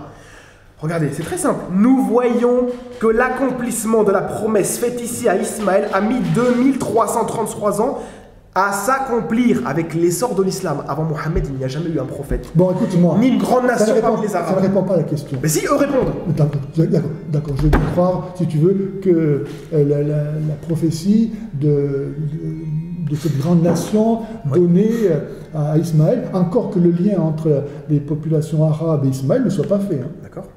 Il n'y a pas de preuves génétiques qui prouvent. Ça, on pourra faire, si vous voulez, un débat sur l'ascendance de Mohammed vis-à-vis d'Ismaël. Il n'y a aucune preuve de ça. Il n'y a aucun problème pour poser cette chose-là. Il n'y a aucune preuve. En tout cas, aucune preuve. Vous ne répondez pas à la question. Parce que le peuple musulman, il est issu donc, de la prédication de Mahomet, et donc il devrait se rattacher par Mahomet à Ismaël. Or, il n'y a aucune preuve historique de ça. Mais ça, c'est ce que vous dites. Je dis la preuve. Mais donnez-moi une preuve. Mais il n'y en a aucune, je te le donne. Voilà, il n'y a aucune preuve. Non, une preuve de ce que vous dites. Nous, on a plein de références qui rattachent le prophète Mohammed à Ismaël. Ok, vas-y. Non, nous avons des références. C'est pour ça que je vous ai dit. Mahomet, on n'en parle pas avant le 9e siècle. Il est inconnu, même dans on en parle même dans la doctrina jacobite qui est du 7e siècle. On parle du prophète justement des Arabes qui s'est levé, etc. Il faut quand même. Regardez, j'ai même ramené avec moi la personne qui vous réfute, qui s'appelle Michel Orcel. Il a justement écrit des choses en rapportant des textes prouvant que. Justement, il y avait. Dis-moi quelque chose. On va pas le dire maintenant, c'est pas le thème en fait. Non, faut savoir. Moi, si vous voulez, je vous dis, on fait un thème. C'est juste pour vous dire qu'il y a des auteurs qui les ont écoute, Karim, écoute-moi bien. Revenons au débat primaire. Alors. La question, elle est. Je vous ai posé 3 questions, vous ne m'avez jamais répondu. Les critères prophétiques annulent-ils Mohammed comme un vrai prophète? Oui. Donnez-les-moi. Je vous ai donné les critères. Je vous l'ai dit, Jésus est le Messie. Ce n'est pas un argument. Ah bah. Ça, c'est un argument sorti de votre tête, et là, je vous allez au-dessus de Dieu. Je te le dis, je vous en donne un autre, si tu veux. Un vrai prophète, oui. Il n'est pas en contradiction avec ceux qui l'ont précédé. C'est ce que d'ailleurs même dit le Coran, lorsqu'il dit que voilà. Mohammed, je ne suis pas une innovation parmi les messagers. Mahomet contredit l'enseignement du Christ. Il ne le contredit pas. Jésus ne croit pas à la Trinité, par exemple. Ah, mais Jésus n'a jamais prêché la Trinité. Ah, bah, c'est l'évangile, mon Dieu. Mais je l'ai lu 1 million de fois, l'évangile. Et je ne suis jamais arrivé. Tu n'as pas vu la Trinité là-dedans? Je ne suis jamais arrivé à la Trinité. Tu n'as pas vu la Trinité? Je ne suis jamais arrivé à l'évangile. Mais là, le problème, c'est que des pôles se dans les yeux, c'est pas possible. D'accord. Mais si vous me parlez de Jésus, il faut me parler aussi des autres prophètes d'avant. Ont-ils prêché la Trinité? Bien sûr. Bien sûr. Bien sûr. Par exemple. Un argument. Voilà. Tu vois, dans le temple, Isaïe, quand il voit le Seigneur dans son temple, les anges, chapitre 6, ok, très bien. Chantent 3 fois, par exemple, Saint, Saint, Saint est le Seigneur. D'accord. Donc Saint, Saint, Saint, c'est le Père, le Fils et le Saint-Esprit. Voilà, par exemple. Très bien. Pourquoi, si Dieu est unique, est-ce qu'il faut l'acclamer par 3 fois la mention de sa sainteté? Mais ce n'est pas un argument, ça. Ah ben non, pourquoi? Mais si ça avait dit 7, ça serait été vous dire quoi alors? Mais je pourrais... Si j'avais clamé 7 fois, c'est qu'il y avait 7 personnes ou pourquoi vous voyez des personnes dans des mots où il y a marqué Saint, Saint, Saint, le Seigneur? Voilà. Unique. Ah voilà. Unique. Donnez-moi un prophète qui a donné la Trinité avant. Ça n'existe pas. Mais si, ça existe. Revenez, s'il vous plaît, M. Pagès, au thème principal. Là, vous déviez sur la divinité de Jésus. Mohammed est-il un vrai prophète? A-t-il les caractéristiques prophétiques ou non? Et ensuite, historiquement et bibliquement, où est-ce que la promesse s'est réalisée si ce n'est par Mohammed au 7e siècle avec l'essor de l'islam et les grandes autorités rabbiniques qui le confirment? La promesse d'Ismaël, mais ce n'est pas la promesse d'Ismaël qui nous intéresse. Est-ce qu'elle s'est réalisée avec l'arrivée Mais d'accord, au moment de Mohammed? Mais tout ce que tu veux. Vous êtes d'accord? Très bien, donc le débat est clos. Pourquoi? Parce que la promesse est donnée par Alexandre d'Isaac, pas d'Ismaël. La première alliance a été faite. Ismaël, il a un lot de consolation. Mais, un lot de consolation. C'est le fils, Ismaël, c'est le fils de l'esclave. Oui, et alors, donc ça veut dire que symboliquement, typologiquement, oui. Il est le fruit de la génération charnelle. Il n'a pas... Ça n'a rien à voir. Comment ça? Il y a une promesse qui est faite. Je vais vous poser d'autres questions. Doucement. Donc Abraham, il a 2 fils. C'est pas pour rien. Il a un fils qui est issu de la promesse de Dieu, qui est né miraculeusement d'une femme qui était stérile et d'un homme qui avait 90 ans ou 100 ans. Ouais. Hein? Donc c'est ça, c'est la figure de la vraie descendance d'Abraham, qui est le fruit de la foi, comme Abraham a eu foi dans ce miracle que Dieu lui a annoncé, en vertu de ça. Donc il a reçu cette génération d'Isaac conçue miraculeusement. Et puis il a eu la génération qu'il avait même avant Isaac, parce qu'il voyait le temps passer, la promesse ne se réalise pas, et Sarah lui dit, va avec l'esclave. Oui, j'ai compris, Bon. Et donc, cette descendance-là, elle n'est pas le fruit elle-même d'une promesse, elle est simplement le fruit de l'ordre naturel des choses. Oui, je n'ai aucun problème avec ça. Mais ça n'empêche pas qu'il y a une promesse qui est faite à son encontre. Ok, mais cette promesse-là est d'ordre naturel aussi. Non, elle n'est pas d'ordre naturel. C'est pas pour rien que l'islam veut la conquête territoriale du monde, et pas autre chose, un régime temporel, naturel. Monsieur Pagès. Tu entends, Karim? Je fais que ça de vous entendre. Nous, Dieu mais par contre, c'est vous qui ne posez pas depuis tout à l'heure. Je vous ai posé des questions, vous n'y répondez pas. Tu n'écoutes pas. Non. En fait, il y a un temps là, de pause, là, normalement. Oui. Ça fait 1 heure passée. Déjà. Alors je vais finir sur ce point-là. Une pause, d'accord. Je finis sur ce point-là, comme ça on est d'accord. Il y a eu, Monsieur Pagès, une promesse qui a été faite à Ismaël d'être une grande nation. Et on voit que ça s'est réalisé, vous m'avez reconnu tout à l'heure, en tout cas avec Mohammed qui arrive. Vous avez dit, ça a apparu avec lui? Oui, si tu veux. Oui, ok, d'accord. C'est très très important votre aveu. Surtout que, ce que je trouve très bizarre, c'est que Abraham. C'est un peu d'intérêt, je dirais. Non. C'est un ordre naturel. Mais c'est pas grave si c'est d'ordre naturel. Les autres prophètes ont eu aussi des enfants d'ordre naturel, ça n'a rien changé. C'est bien pour ça, nous voulons comme autre chose, on veut Dieu. Oui, on veut pas on veut royaume des Dieu qui n'est pas de ce monde. Regardez, en fait, vous ne lisez pas la Genèse. Pourquoi est-ce que dans la Genèse, on a 2 enfants spécifiques qui ont quelque chose de particulier? Un ange apparaît pour Ismaël, un ange apparaît pour Abraham, pour Isaac. Une alliance est faite avec Isaac, une promesse est faite avec Ismaël. Voilà. Très bien. Une bénédiction. Attendez, une bénédiction est faite à Ismaël, une bénédiction est faite à Isaac. Très bien. Mais quel est le meilleur? Il n'y a pas de meilleur. Pourquoi? Non, il y a une première et une deuxième. Pourquoi est-ce que Abraham a ensuite eu 6 enfants avec Ketura, une autre femme, même si les Juifs disent que c'est encore Hajar qui est revenu? Pourquoi il n'y a rien de spécial pour ces enfants-là? Très simple à répondre. Parce qu'il y avait quelque chose de prévu dans le plan de Dieu vis-à-vis de ces 2 enfants spécifiques. Bien sûr. Lesquels sont-ils? De figurer toute l'humanité qui se divise entre ceux qui accueillent le Messie et ceux qui le rejettent. Donc en fait, la promesse qui est faite à Ismaël, donc de le bénir et de faire une grande nation, c'est de rejeter l'alliance d'Isaac. Pour ceux qui se rattachent à ça, oui, et qui rejettent l'alliance... Ça sort de votre cerveau, ça n'existe nulle part. Vous parlez avec moi. Mais non, si vous rejetez ce que je dis. Mais non, je ne rejette pas ce que vous dites. Je dis juste, on va faire une pause. Je dis juste que vous ne répondez pas à la question Karim, sur la promesse. La promesse, elle est d'ordre naturel, temporel. Dieu qui bénit Ismaël, parce que c'est le fils d'Abraham, lui promet que, humainement parlant, il va jouir d'un tas de grâces sur la terre. Mais ça ne vous intéresse pas, ça. C'est pas suffisant. Mais je n'ai pas d'argument des Écritures. Tu peux faire une pause. Il n'y a pas d'argument des Écritures pour annoncer cette chose-là. On fait une pause et on se retrouve. L'argument, c'est qu'il n'y a pas de promesse spirituelle. Il y a une promesse faite à Ismaël de le bénir, de rendre lui une grande nation. Et alors, elle va la faire. L'alliance s'est terminée, on passe à une nouvelle alliance. On va en discuter après au prochain épisode. L'alliance a été terminée avec les enfants d'Israël. Donc nous allons reprendre le débat. Donc Karim, je te laisse la parole. D'accord, très bien. Donc je vais faire un résumé de la première partie. En première partie, j'ai demandé en fait à M. Guy Pagès de me donner les critères. L'abbé Guy Pagès. L'abbé Guy Pagès. Excusez-moi.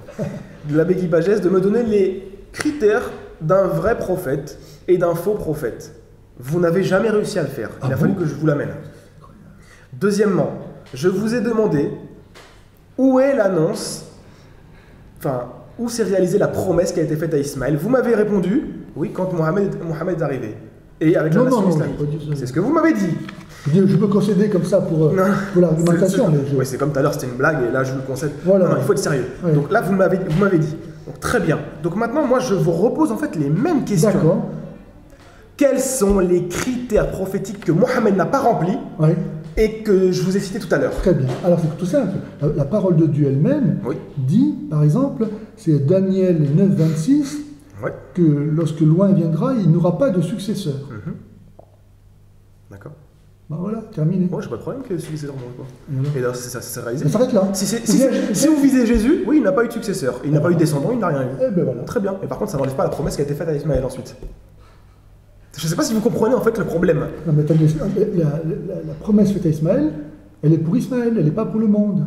Oui. Et voilà. Mais cette promesse-là, si, comme vous avez concédé, elle arrive et elle se réalise, comme les rabbins l'ont fait, donc en fait, chrétiens, juifs et chrétiens, vous êtes d'accord maintenant que Mohammed est en fait celui qui est sorti de cette promesse-là, alors à ce moment-là, vous avez un problème. Vous avez une personne qui se déclare prophète, qui se réclame de l'alliance abrahamique, qui se réclame de la descendance d'Ismaël. Et vous avez posé des questions tout à l'heure à propos des sources, vous allez dans Sahih Bukhari, Sahih Muslim, vous allez trouver que en fait tous les Arabes savaient que leur père était Abraham et Ismaël. Donc on a des sources sur ces choses-là. Ça existe depuis à peu près le début de l'ère chrétienne. Avant le christianisme, tu ne vois pas d'Arabes qui se réfèrent à Abraham.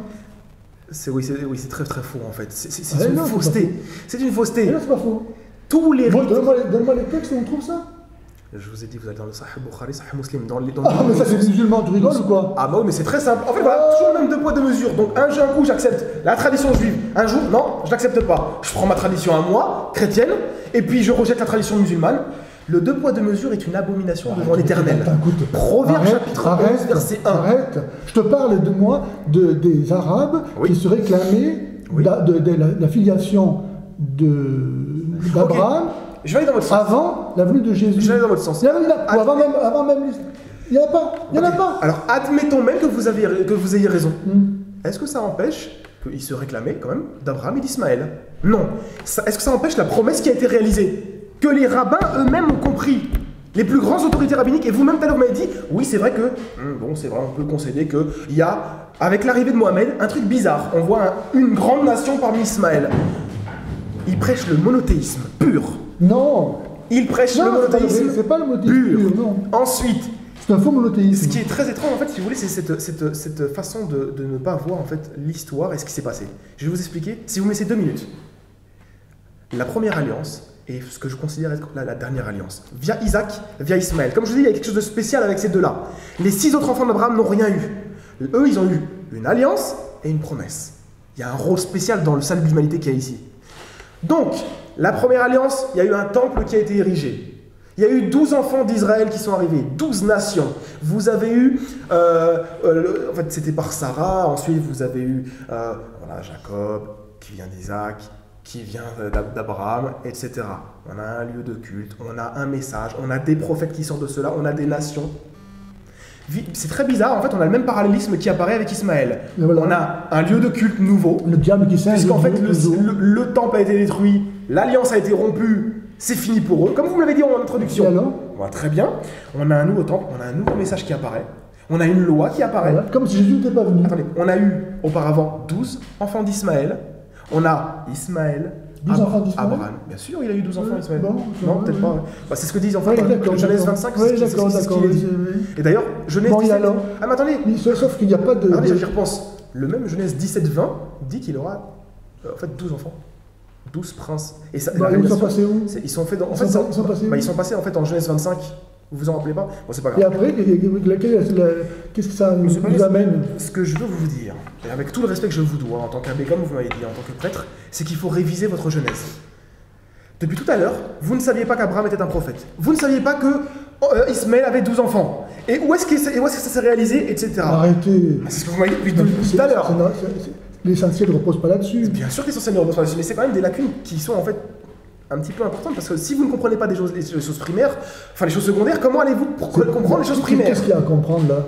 Ce que je veux vous expliquer, oui, c'est qu'il y a eu un parallélisme identique entre la première alliance, les enfants d'Israël, et bizarrement, Ismaël via la promesse. C'est exactement la même chose. Mais quel intérêt de reproduire la même chose? Sinon pour copier, comme ils font les menteurs, les imposteurs. Ce n'est pas un copiage. Et si, la même chose, vous dites vous-même. Non, regardez, si je vous envoie une lettre, on va prendre l'exemple de notre vie. Si je vous envoie une lettre de votre poste, vous la prenez, vous la rejetez derrière votre dos. Moi je suis gentil, j'ai de la clémence, je vous renvoie une lettre. Vous la prenez, je m'en fiche. Au bout d'un moment, je vais me dire, très bien, il ne veut pas accepter mes lettres, ce que je vais faire, c'est que je vais le donner à une autre nation. Comme Jésus le dit dans Matthieu chapitre 1, verset 43, que les fruits, le royaume de Dieu vous sera retiré et donné à qui? À une autre nation. Quelle nation vient après? Les enfants d'Israël. Les chrétiens. Non, attendez. Les chrétiens ne sont pas une nation. Les chrétiens ont été acceptés par la grâce. Comme dans l'Ancien Testament, des gens étaient acceptés par la grâce, et pas que les enfants d'Israël. Jésus, quand il dit aux Juifs, le royaume des cieux vous sera enlevé et confié à un peuple qui fera produire ses fruits, ce peuple, c'est le peuple des enfants de Dieu, né de l'eau et du baptême. Il n'y a pas autre chose. Il n'y a pas autre chose. Mais il n'y a pas d'argument pour le prouver. Ça fait 2000 ans qu'il y a des arguments qui sont là. Ça c'est ce que le christianisme dit, mais le problème n'est pas là. Le problème c'est que... Pourquoi ne pas le croire? Pourquoi? Parce que justement, on revient à la base. Vous êtes incrédule, c'est tout? Non. Mais si. Vous avez devant vous l'histoire et vous ne la voulez pas. Vous voulez inventer notre histoire. Mais justement, l'histoire, je suis en train de vous la raconter, vous avez du mal à la comprendre. Mais si vous niez les faits eux-mêmes, dire que l'Église n'existe pas, je n'ai pas dit ça. Ben si, ça revient à ça. Non, je n'ai pas dit ça. J'ai dit que en fait, vous me parlez d'histoire, mais vous omettez l'aspect historique total. Nous avons une première alliance brisée lorsqu'il y a eu Jésus. Et pas brisée, elle accomplie. Et brisée, complètement. Pourquoi? Accompli. Non, c'est pas ce que dit Jésus dans la parabole des vignerons. C'est pas ce que dit Jésus dans la parabole des vignerons. C'est l'image que je vous donnais avec le postier tout à l'heure qui vient, qui vous donne une lettre et que vous la prenez et vous la rejetez. Si, je dis à dire quoi? Je vous ai envoyé des prophètes, des messagers. Vous en avez chassé certains, vous en avez tué d'autres, donc vous n'avez pas accepté en fait de donner les fruits qui étaient demandés. Voilà. On est d'accord? Très bien. Ensuite, il va envoyer le fils. Voilà. Très bien. Le fils, il est rejeté hors de la ville. On est d'accord? C'est ce qui s'est passé avec Jésus. Ensuite, qu'est-ce que dit Jésus? Très bien. Donc, les fruits vous sont retirés. Après la mort de ce fils, c'est après. Et il sera donné à une autre nation. Quelle nation apparaît? Et donc, entre la vie de Jésus et le 8e et 7e siècle, il n'y a rien qui s'est passé, n'est-ce pas? C'est pas une question de rien qui s'est passé. Ah ben alors, qu'est-ce qu'il y a eu là pour l'instant? Mais vous avez les chrétiens qui sont apparus. Et alors, qu'est-ce qui a fait qu'au 7e siècle, il était nécessaire de faire autre chose? C'était nécessaire parce qu'il y a eu une déviation du monothéisme. Quelle déviation? À quel moment? Vous m'avez parlé tout à l'heure, en parlant de Trinité par exemple. À quel moment? Depuis le début. Depuis le début. Depuis le début. Pourquoi est-ce qu'il a fallu le temps du 7e siècle alors? Alors je vais vous poser une question inverse. Pourquoi est-ce qu'il a fallu que lorsque des prophètes, enfin des peuples péchaient, il a fallu attendre des siècles? Par exemple, je vous donne un exemple. La mise en esclavage des enfants d'Israël sous Pharaon. Ils sont restés combien de temps? Sans prophète. 430 ans. On est d'accord ou pas? Et alors? Donc vous avez 4 siècles. Ouais. Très bien. Ensuite, il y a Moïse qui vient. Donc entre Joseph et Moïse, il n'y a pas eu de prophète. 430 années. Et quel rapport? Le rapport, il est ce que vous venez de dire. Mais non. Parce qu'il ne s'est rien passé. Il y a eu des siècles de différence. Ce que je vous ai dit tout à l'heure, c'est qu'au départ, Dieu, il a peu à peu façonné son peuple. Oui, j'ai pas de problème par rapport à ça. Dans la Genèse, que vous pensez connaître si bien, comme vous voyez, Dieu, il a plusieurs noms, et même des noms pluriels. Oui. Parce que le peuple élu, au départ, eh bien, il fait partie de la culture ambiante, et son Dieu, il le comprend à partir de sa culture, qui est polythéiste. Donc, même le nom de Dieu va prendre des formes différentes. Et c'est peu à peu que cette connaissance de Dieu va s'affiner jusqu'à ce que le Messie vienne. À partir de là, la première alliance est accomplie, et on passe dans une alliance avec le monde entier. Donc, ça s'est passé avec l'Église. D'accord. Je ne vois pas pourquoi vous voudriez appliquer le même schéma antécédent à l'Église. Car si on est arrivé dans les derniers temps, il n'est plus question ensuite, quand on a Dieu, d'espérer autre chose. D'accord. Parce que vous partez d'un postulat qui est que, en fait, Jésus c'est Dieu, et voilà. Donc on n'a plus besoin de rien. Bravo. Très bien. Bravo. Sauf que si vous vous êtes... Là, moi j'ai une question. Si vous vous êtes égaré... Je me suis égaré. Non, si. Vous voyez, non, il y a un si. Quel mauvais esprit. Si. Ah non, pas du tout. Si vous vous êtes égaré entre l'enseignement... Donc Jésus a dit...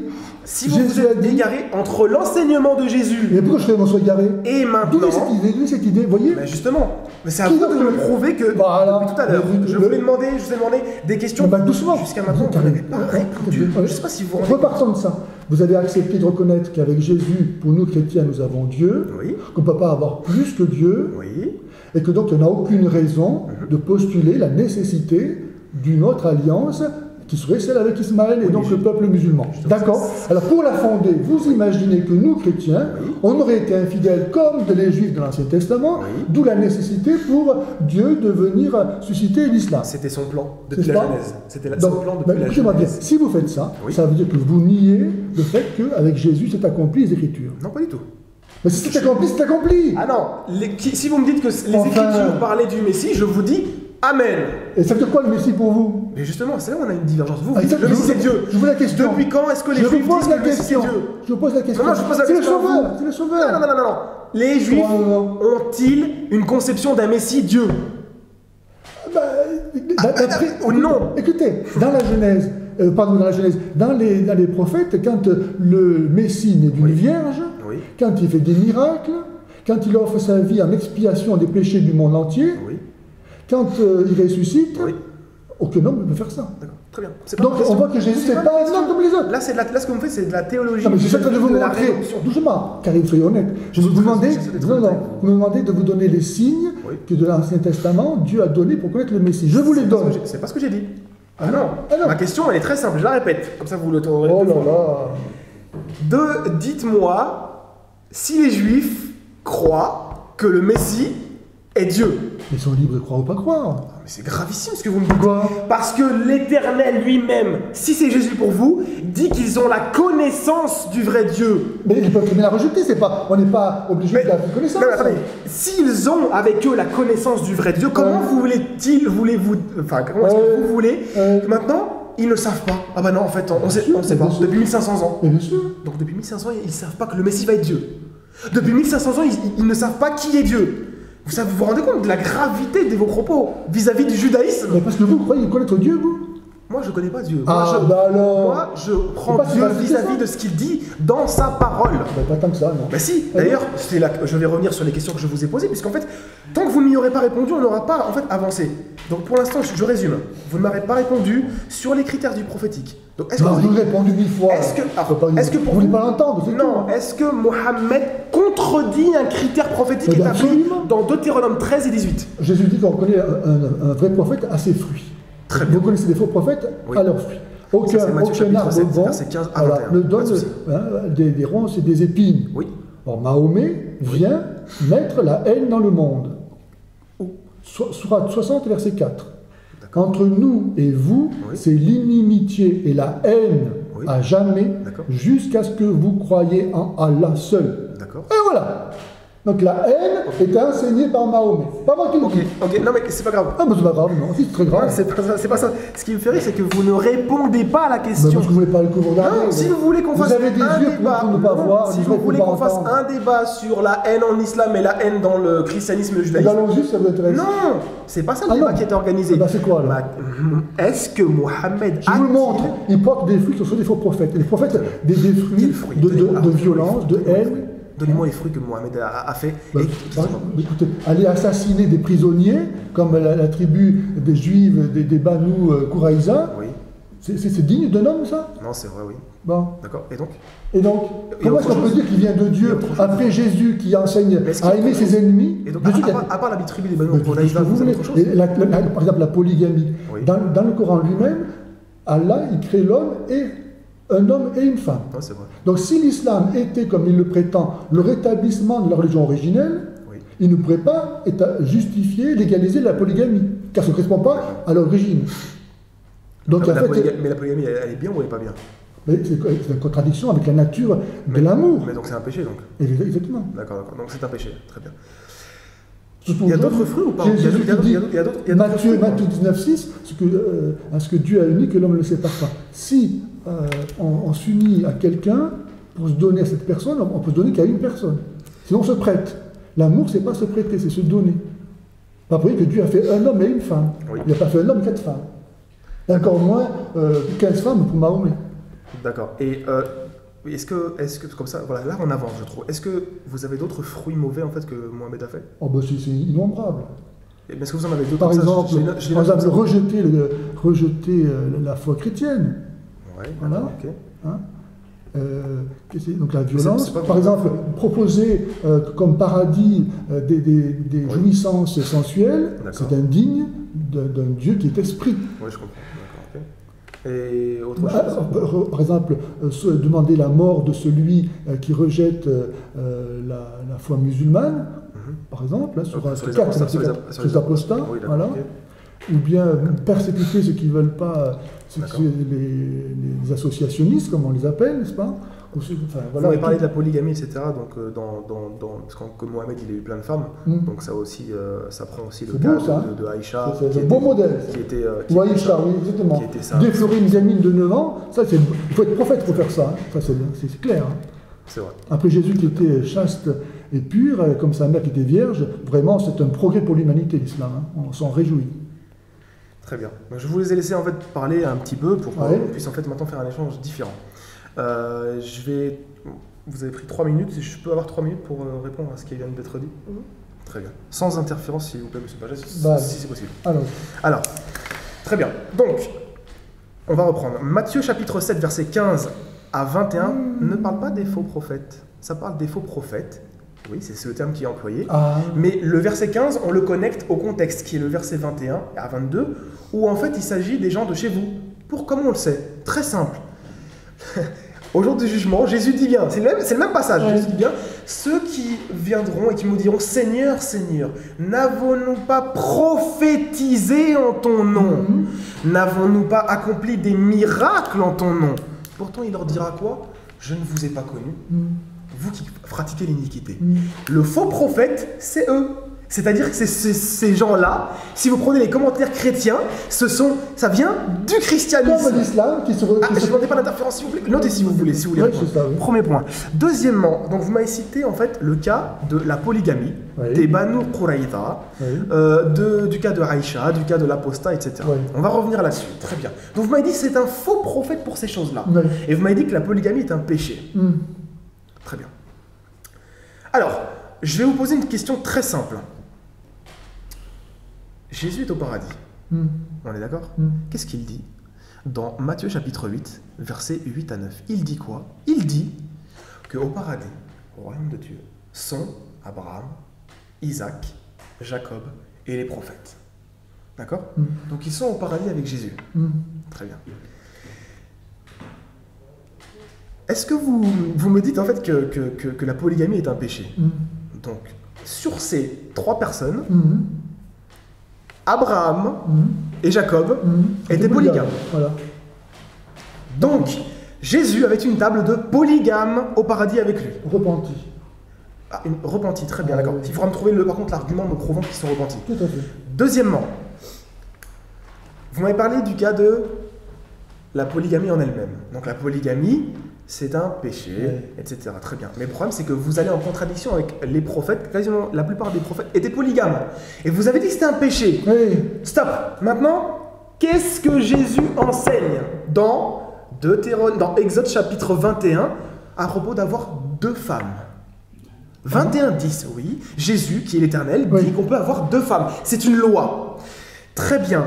Donc, vous dites que c'est un péché. Moi, j'ai Jésus qui dit le contraire, puisque c'est l'Éternel. On va voir. On y reviendra. Très bien. Ensuite, est-ce que c'est un critère prophétique défini par Dieu? Vous m'avez dit, c'est un faux prophète sur cette question-là. Deutéronome 13 et 18 ne fait jamais d'un polygame un faux prophète, sinon vous disqualifiez tous les prophètes qui ont été polygames. Ce sont des faux prophètes, vous venez de rentrer dans la mécréance. Premier point. Deuxièmement, Aïcha, il me reste encore 1 minute. Aïcha, vous avez parlé d'Aïcha, nos sources, il faut que vous compreniez que chez nous, il y a divergence sur la question de savoir si elle avait vraiment cet âge-là. Évidemment. Non, moi je vous le dis comme ça. Donc vous avez utilisé notre tradition pour parler de cela. Bien sûr. D'accord. Je vais parler par contre de la tradition des Juifs, à propos de l'âge de certaines personnes. Donc Jésus, qui est toujours assis à sa table, a toujours Abraham, Isaac, Jacob avec lui, et les autres prophètes. Quel était l'âge de Jacob, puisqu'il est en dernier, Jacob, lorsqu'il a épousé Rachel, selon quoi? La tradition des Juifs. Si vous acceptez la tradition islamique pour dire qu'elle avait 9 ans, puisque ce n'est pas dans le Coran, vous êtes obligé d'accepter la tradition des Juifs. Il avait 84 ans et il a consommé, c'est bien consommé le mariage, quand elle avait fini ses 12 ans. Consommé. Ce sont des pédophiles. Ensuite, Jacob avait une autre épouse. Il en avait 4. Il avait Zilpha. Zilpha avait le même âge que Rachel, selon la tradition des Juifs. Donc 12 ans, fin 12 ans. Ensuite, on voit que selon vos critères, Jacob est un grand pédophile quand même. Moi, il m'a remis à 9 ans. Enfin bon, bref, 12 ans, quand même. 9 ans. Quand même.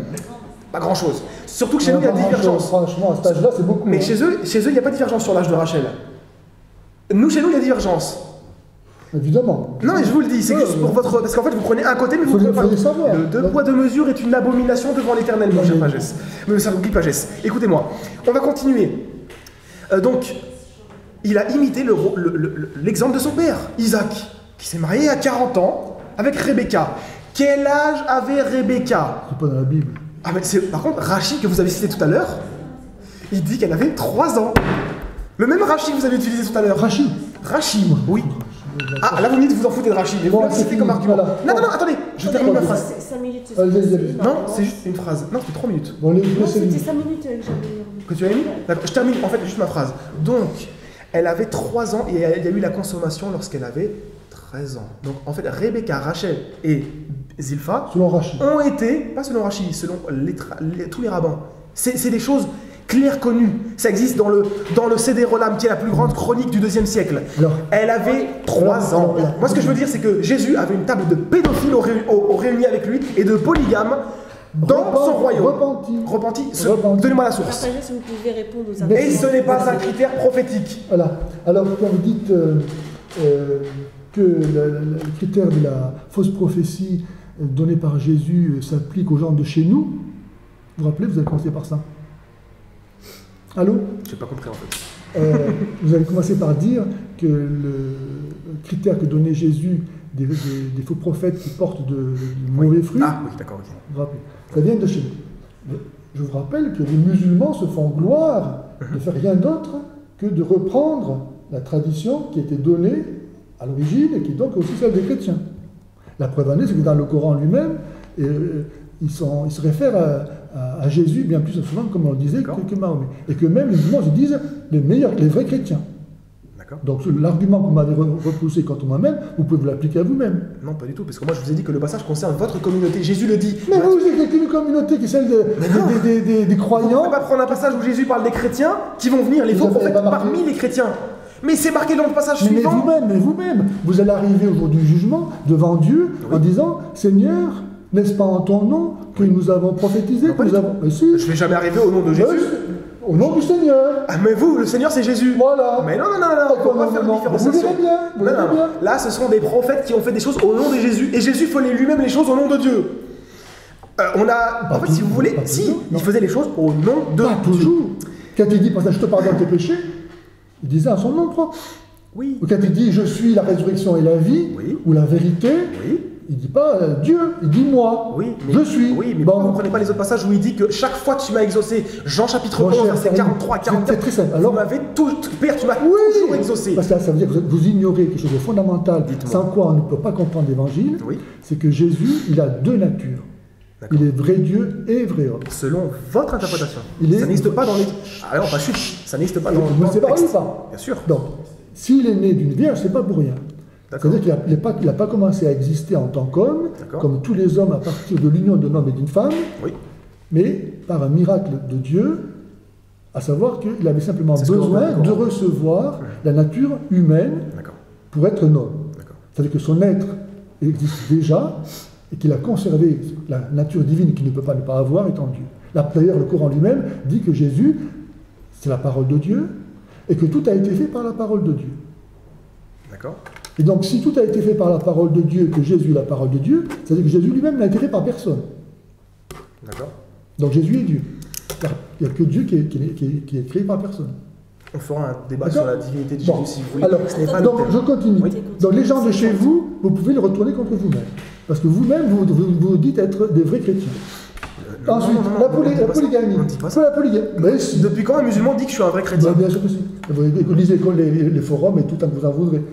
Ensuite, c'est mon temps de parole. Si moi je vous ai écouté, je suis un vrai chrétien, c'est une personne qui a apostasié de l'islam. Pour la polygamie. Donc Abraham était polygame, Jacob était polygame, d'accord. Et vous avez oublié, ça ne sert à rien de parler avec vous si vous oubliez les arguments que je vous ai donnés. Je vous ai rappelé que Dieu, il a peu à peu élevé la conscience morale et spirituelle de ce peuple qu'il a façonné à travers les prophètes, jusqu'à la venue du Messie, et que dans ce peuple-là, comme dans tous les peuples, il y avait tout un tas de péchés qui étaient plus ou moins tolérés avec le temps, juste dans l'espérance que ça passe. On ne va pas du jour au lendemain donner à... C'était des péchés. Évidemment. D'accord, très bien. Alors, doucement.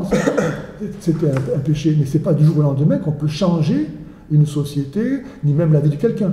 Dieu ne s'impose pas. Il a fait peu à peu, en espérant que les hommes vont coopérer par l'accueil de sa parole et de sa grâce pour sortir du domaine du péché et entrer dans le domaine de la grâce. Donc on comprend bien que Dieu, petit à petit, il va faire passer même les prophètes, même les patriarches, d'un état d'imperfection à un état de perfection. Aujourd'hui, la situation est différente. Vous ne pouvez pas légitimer la polygamie aujourd'hui parce qu'elle a été pratiquée par Abraham, parce que depuis, il y a eu le Christ qui nous a donné un enseignement et un témoignage qui met fin à cette période de l'histoire de l'humanité qui était vouée à l'ignorance et au péché. Si aujourd'hui vous agissez comme avant Jésus, c'est comme Jésus n'avait pas besoin de venir. Donc vous rejetez le Christ. Vous êtes donc des antichrists. N'est-ce pas ?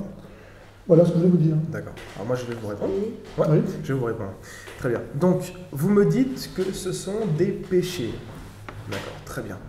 Donc les prophètes, comme David, comme Abraham, comme Jacob, Moïse, ils ont tous péché en faisant la polygamie. Très bien.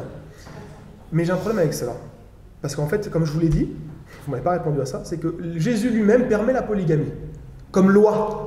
Exode chapitre 21, verset 10. D'accord. Alors. Attendez. Non, je l'ai fini. Ah non, c'est moi. C'est moi qui parle. Non, parce que j'ai moins de temps que vous. Alors. Ah bon? Oui, j'ai moins de temps que vous. C'est pas terrible, ça. Allez, dans l'Évangile, je vous donne quelques secondes. Dans l'Évangile, Jésus dit aux Juifs, il est écrit dans votre loi. Oui. Pourtant, Jésus, c'est lui-même, en tant que Dieu, qui a donné la loi. Ouais. Mais les Juifs en ont fait, à travers leurs 613 préceptes, etc., quelque chose que Jésus ne reconnaissait pas. Il dit, il est écrit dans votre loi. Comment vous pouvez en même temps penser que Jésus a donné les 10 commandements et qu'il puisse ensuite venir dire cette loi n'est pas la mienne? Sinon parce que la parole de Dieu est reçue à travers des hommes qui sont imparfaits, qui la transcrivent à travers ce qu'ils sont, avec leur culture, leur mentalité, leurs défauts. Et c'est pour ça qu'elle n'est pas, même l'écriture, à prendre littéralement. Et qu'il faut pouvoir, grâce à l'Esprit de Dieu, comprendre ce que Dieu voulait dire. Et c'est donc l'imperfection des prophètes qui postulaient la nécessité de la venue du Messie, qui lui, parce qu'il aurait une humanité sainte, sans péché, pourrait recevoir la parole de Dieu de façon parfaite et la transmettre de façon parfaite. L'interprétation de Jésus allait contre l'interprétation des rabbins et des pharisiens de son époque, qui eux recevaient la parole de Dieu à travers leurs propres péchés et donc la transcrivaient de façon pécheresse. C'est pour ça que dans la loi, il y a effectivement des choses qui ne sont pas acceptables. Mais pour comprendre donc quel est le vrai sens de la loi, il faut que Dieu nous le dise. Et c'est ce que Jésus a fait, en étant la parole de Dieu, il peut nous donner en tant qu'homme la vraie interprétation. Sans le Messie, l'écriture ne va pas être accomplie. Je peux reprendre. Vous comprenez ce que je dis? J'ai bien compris. Parfait. C'était très bien expliqué. Merci. Donc selon vous, on va reprendre. Selon vous, la loi était imparfaite. C'est ce qu'on m'avait dit. D'accord? Oui. Psaume 19:10 dit que la loi est parfaite. Donc là, on a une contradiction entre la parole et ce que vous dites. Deuxièmement, Exode chapitre 21, verset 10, c'est Jésus qui l'a révélé comme loi qu'on peut avoir 2 femmes. C'est une loi qui s'applique. Je vous dis que cette parole de Dieu a été reçue à travers l'humanité des prophètes qui ont transmis ce qu'ils ont compris de la parole de Dieu. Mais c'est pas... Alors, vous pouvez me lire, est-ce que vous pouvez me le lire, Exode 21:10, et me dire comment vous le comprenez? D'accord. J'aimerais bien en fait comprendre comment vous comprenez Exode chapitre 21, verset 10. Très bien. Voilà. Et donc pendant ce temps-là, on va revenir sur ce que vous avez dit. Donc, pendant ce temps-là, mais ça permet de chercher. Non, mais j'ai trouvé, c'est pas compliqué. Hein. D'accord, très bien. Mais alors, allez-y. Je peux pas tout faire en même temps. Hein. Alors, 21:10. Oui, vous n'avez pas trouvé vous encore. S'il prend pour lui-même une autre femme, il ne diminuera pas la nourriture, le vêtement, ni les droits conjugaux de la première. D'accord, très bien. Donc là, on a Jésus qui permet en fait d'avoir une deuxième femme. Doucement. Doucement. Il ne dit pas qu'il veut prendre une deuxième femme.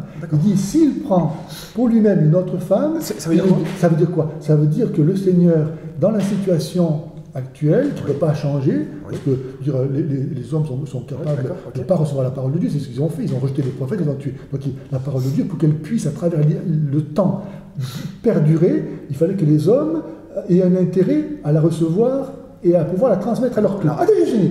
Donc là, qu'est-ce que dit le Seigneur? Donc il prend la situation, il y a des hommes qui prennent une nouvelle femme, et qui évidemment sont tentés, sinon ils ne prenaient pas de deuxième femme, de traiter mieux la nouvelle femme que l'ancienne. Et donc le bon Dieu, simplement, il se contente de dire, écoutez, ne diminuez pas la nourriture de la première. Quelque part, ils appellent être justes, mais dans l'injustice, mais ils ne peuvent pas faire autrement. Vous comprenez? Donc ils savent qu'ils légitiment la polygamie. Et est-ce que je peux reprendre en fait mon temps de parole? Allez-y. Donc là, est-ce que vous êtes d'accord pour dire que Jésus a donc bien permis la polygamie? Je vous dis encore une fois que cette parole de Dieu, elle est donnée... Non, alors ce passage-là. Il a permis, si vous voulez, oui. Voilà, donc Jésus a permis la polygamie. Et c'était un péché. Donc vous venez de dire que Jésus a permis un péché. Mais c'est sûr qu'il permet un péché. Il permet un péché. Évidemment. Mais quelle est cette conception de Dieu? Ça ne veut pas dire qu'il le demande.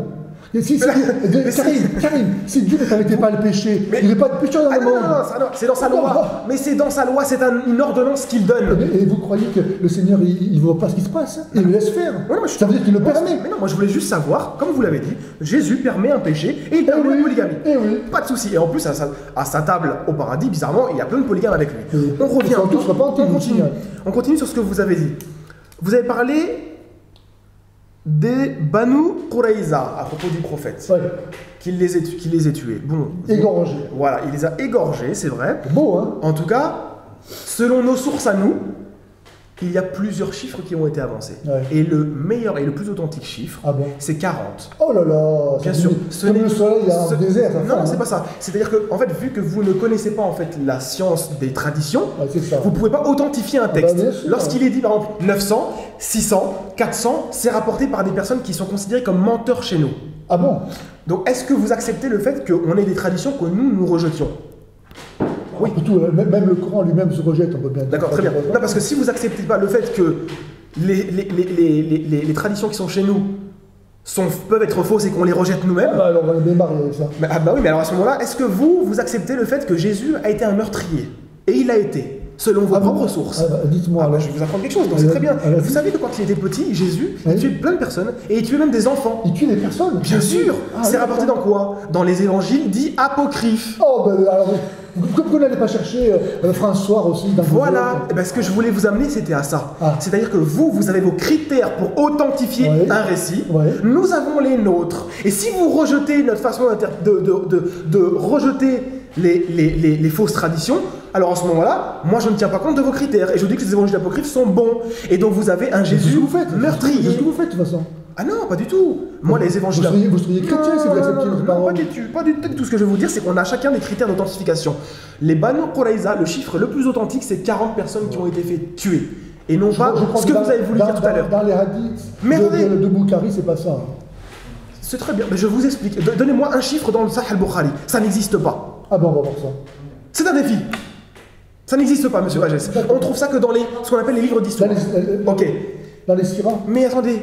Si ça c'est un faux prophète parce qu'il a fait égorger 40 personnes, Élie est un faux prophète parce qu'il a fait égorger 450 prophètes. Comment ça va? Combien de temps il faut vous le dire? C'est un faux prophète. Avant Jésus, après Jésus. Est-il un faux prophète? C'est avant Jésus. Mais avant Jésus ou pas? Élie est-il un faux prophète? C'est avant Jésus. Vous voyez, vous ne comptez pas pour Jésus. Pour vous, vous rejetez le Christ. C'est comme si c'était pas venu. Mais vous comprenez pas la chose. Vous me dites que c'est l'attaque personnelle. Vous vous damnez. D'accord, très bien. Vous me dites que Mohammed est un faux prophète parce qu'il a tué 40 personnes en les faisant égorger. Vous me dites parce qu'il a été polygame, c'est un faux prophète. Il a épousé une fille jeune, c'est un faux prophète. Il y a eu les apostats tués, c'est un faux prophète. Des fruits mauvais. Des fruits mauvais. Ce sont des fruits mauvais. Tous vos prophètes les ont accomplis selon la loi divine. Parce qu'il n'avait pas Jésus. Non, ça ne marche pas. C'est faux, ça marche. Si Jésus est Dieu, c'est lui qui a donné sa loi, donc il l'avait avec eux. Cette loi, encore une fois, elle a été reçue par des hommes. Elle n'est pas tombée du ciel comme le Coran. Vous êtes en train de rejeter tous les prophètes de l'Ancien Testament. Non, il faut les comprendre à travers l'esprit que Jésus nous a donné. Vous savez pas pour rien que Jésus a donné une interprétation qui était différente. On ne comprend pas. Mais non, monsieur Pagès, calmons-nous. Nous ne comprenons... Monsieur l'abbé Pagès, excusez-moi. Nous ne comprenons pas Jésus avec tous les anciens prophètes. Ils avaient pendant 1200, 1300 ans une loi à accomplir qui venait de ce Jésus, selon vous. Cette loi-là, lorsqu'ils la pratiquaient, on tuait les apostats, ils faisaient des guerres, il y avait des captifs, il y avait du butin, de la polygamie. Vous me dites que tout cela est un péché. C'est la loi qui leur donne. Mais qu'est-ce que vous vous rendez compte de ce que vous racontez? Et vous dites que ce sont Mohammed un faux prophète sous ces conditions-là. Ils sont donc tous des faux prophètes. Vous venez de dire que Moïse est un faux prophète, David est un faux prophète, etc. C'est avant Jésus. Tout ça c'est ordonné à la venue de Jésus. Ça n'a de sens qu'en préparation de la venue de Jésus. Ça sert à rien. Ce n'est pas le sujet. Ça sert à rien que Moïse annonce la venue d'un autre prophète, que les prophètes annoncent la venue du Messie. Si tout doit rester comme leur temps. Tout le temps, pécheurs. Non, c'est des prophètes pécheurs, vous m'avez dit. Eh oui, c'est pécheurs. Mais pourquoi Jésus est venu pour les pécheurs? Moi, ce que je veux comprendre, c'est pourquoi, par exemple, le Nouveau Testament hébreu, par exemple, le chapitre 11, dit à propos de... Nouveau Testament, chapitre 11 c'est quoi, Nouveau Testament hébreu, je vous ai dit chapitre 11. Bon. Nouveau Testament hébreu, chapitre 11, vous dit que Jephthé, Samson, Barak, etc., David, Samuel et les prophètes ont conquis des royaumes par la foi. C'est une foi qui est parfaite. Ah, très bien. Pourtant, ils sont bénis au verset 39 par Dieu. Comment chapitre 11, verset 39, Dieu les a bénis. Bien sûr, en fonction du Dieu est juste. Non, en fonction qu'ils ont conquis et qu'ils ont défendu en fait le peuple d'Israël vis-à-vis des gens qui les attaquaient. Très bien. Mais c'est pas un péché. C'est pas un péché. Non, ils sont glorifiés. Et vous savez quoi? Le Nouveau Testament vient de glorifier qui? Donc des terroristes. Non, c'était avant Jésus. Mais oui, très bien. Mais il y a une glorification d'un terroriste. Samson était un terroriste. Le premier acte de martyr, c'est Samson qui l'a fait. C'est pour ça que Jésus dit, votre loi. Vous êtes d'accord ou pas? Est-ce que le Nouveau Testament hébreu valide l'acte de Samson? Qui était lequel selon Juge chapitre 14? Il valide la fidélité de cet homme qui a voulu servir Dieu. Et qui a combattu par la foi, c'est ce que le texte dit. Très bien. Voilà. Qu'est-ce qu'il a fait? Donnez-moi la différence, s'il vous plaît, entre ce qu'a fait Ben Laden, si c'est vraiment eux, qui ont détruit 2 tours et 3000 morts. Samson a détruit les piliers d'Jésus et a fait 3000 morts en attentat suicide, puisqu'il est demandé la mort dans cet acte-là. Restez sans Jésus et Allah lui-même vous condamnera, parce qu'il vous a dit dans Sourate 3, verset 57, sont ceux qui suivent Jésus qui seront sauvés, pas ceux qui suivent quelqu'un d'autre. Je vais résumer. Non, c'est pas la peine. Non, je sens que vous voulez arrêter. Je vais résumer vite fait les points. Non, c'est une guise de conclusion. Alors, en guise de conclusion, il me reste 5 minutes. Il reste 5 minutes. Ça va. En guise de conclusion, je dirais, monsieur Pagès, que vous n'avez pas répondu aux critères prophétiques. Vous êtes sourd, c'est pour ça. Deutéronome 13, Deutéronome 18. Vous êtes sourd. Non, vous avez dit, c'est ma conclusion. Tant pis pour vous. Vous l'aviez déjà préparé, non? Non, je ne l'ai pas préparé. Non, c'est par rapport à votre discours. Je résume. Donc, vous m'avez dit que les prophètes avaient péché en appliquant la loi de Dieu. Regardez bien ce que dit 1 Roi chapitre 15 verset 5 à propos de David. Attends, qu'on se comprenne bien. Aujourd'hui, c'est péché de faire ça. Non. Vous avez dit que c'était des péchés. Parce qu'à l'époque, c'était pas des péchés. Donc il y a une évolution. Un coup c'est un péché, polygamie c'est un péché, l'autre c'est plus. Vous parlez de l'épître aux Hébreux, et Saint Paul dit bien que la loi a été donnée en vue du péché, pour sanctionner le péché. Tant que quand il n'y a pas de loi, il n'y a pas de péché. Comme c'est ma conclusion. Quand il n'y a pas de loi, il n'y a pas de péché. Juste donc Moïse est venu plus tard. Vous ferez votre conclusion après si vous voulez. On fait chacun une conclusion, comme ça c'est fini. Je vous disais que 1 Roi chapitre 15 verset 5 que vous réfute totalement. Il est dit que David n'a jamais péché contre l'Éternel, si ce n'est une fois avec Uri. Voilà. Stop. Ça veut dire que tout ce qu'il a accompli comme combat, les 1 million de morts qu'il a fait, selon 2 Chroniques chapitre, ou 1 Chronique, un des deux, chapitre 14 verset 9 à 13, où il est dit quoi? Qu'il y a eu 1 million de morts faits par l'armée de David et David. Ce n'était pas un péché. Selon qui? 1 Roi chapitre 15 verset 5. David n'a jamais péché, monsieur Pagès, sauf une seule fois. Le fait qu'il ait fait tuer des gens, assassiner des gens, ce n'est pas un péché. Qu'il ait pris plusieurs femmes, ce n'est pas un péché. Contrairement à tout ce que vous avez dit. Il était polygame, ce n'est pas un péché pour l'Éternel. Qui le dit? L'Éternel. 1 Roi chapitre 15 verset 5. Monsieur Pagès, vous êtes totalement contre l'écriture. Non, je finis ma conclusion. Vous n'avez pas répondu aux critères prophétiques. Vous n'avez pas répondu historiquement et bibliquement à l'annonce qui a été faite à Ismaël. Sauf que vous avez reconnu que c'est arrivé avec Mohammed et la nation islamique. Oui, c'est ce que vous avez dit. Vous avez dit oui, je vous le concède. Avec Mohammed, il y a quelque chose de nouveau. C'est la même chose. Non. C'est énorme. Vous venez d'accepter comme les juifs. Il n'y a rien de nouveau. Que la promesse faite à Ismaël en Genèse 17-20 se réalise avec Mohammed. Mais il n'y a rien de nouveau. Ils font la même chose. Très bien. Et alors? Donc, ici, je n'ai vu aucun argument pour dire que Mohammed n'est pas un faux prophète. Parce que vous ne voulez pas le voir. Mais non, vous avez accusé par contre tous vos prophètes à vous d'être des faux prophètes. Voilà ce que je peux dire. Pas du tout. Ah, si. Parce que, une fois, je dis, à l'époque, ils ont reçu. Si, il y a une époque, voilà, vous ne connaissez pas l'histoire, ce que je dis. Vous vivez dans le mythe. Je ne connais peut-être pas l'histoire, mais en tout cas, l'histoire vous a prouvé que Mohammed arrive au 7e siècle et qu'il est la promesse. L'antéchrist, le faux prophète qui a annoncé Jésus. Ah, donc l'annonce qui a été faite par l'Éternel qui a béni Ismaël est l'antéchrist. En Genèse 17-20. Doucement, il ne faut pas s'approprier. Doucement, vous vous appropriez cette promesse faite à Ismaël en disant qu'elle est faite à l'islam. C'est vous qui le dites. Mais non, vous m'avez reconnu tout à l'heure et eux-mêmes le disent, les savants rabbins. Je voulais concéder pour votre raisonnement, pour que vous puissiez avancer. Vous n'avez pas dit que pour autant. C'était pas une concession. Écoutez-moi, en tout cas, maintenant je vous le dis, il n'y a aucune raison d'assimiler la promesse qui est faite à Ismaël avec l'islam. Parce que devenir une grande nation, il y a des nations qui sont pacifiques. y a des nations qui sont grandes et qui sont chrétiennes, donc il n'y a aucune possibilité d'assimiler cette prophétie avec l'islam. D'accord, ok. Ok, ben, l'islam c'est très bien. Donc, au final, la promesse s'est réalisée en Mohammed. Mohammed ne dérange aucun faux prophète. Mais non, c'est le dernier débat. Mais non, c'est la finale. C'est la conclusion, monsieur Pagès. Vous n'avez pas répondu à toutes ces choses. Et vous avez reconnu que tous les prophètes de l'Ancien Testament sont des faux prophètes et que la loi amène au péché si on l'applique. Voilà votre raisonnement, alors que 1 Roi 15:5 vous dit le contraire, qu'il n'y a pas de péché. On s'arrête là, j'ai fini. C'est très bien. Alors, pour terminer... Et merci en tout cas pour le dialogue. Comment? C'est ça, voilà. Eh bien, il n'y a pas de moyen de s'entendre si vous ne reconnaissez pas le Messie comme étant celui que les Juifs attendent en tant que sauveur. Mais pas en tant que Dieu. Il n'y a pas d'autre Dieu que d'autre sauveur que Dieu. Vous me dites celui que les Juifs attendent. Il n'y a pas d'autre sauveur que Dieu. Ce n'est pas un homme qui peut nous sauver. Bon, donc si on attend le Messie, qui est né d'une vierge, qui est au ciel, qui viendra pour le jugement, il est plus qu'un homme. Il est homme et Dieu. Voilà, c'est tout. Non, c'est très bien. 5 secondes et c'est terminé. Merci à vous pour le débat. Ouais, c'est une bonne discussion, ça fait plaisir. Bon, ben voilà. Voilà.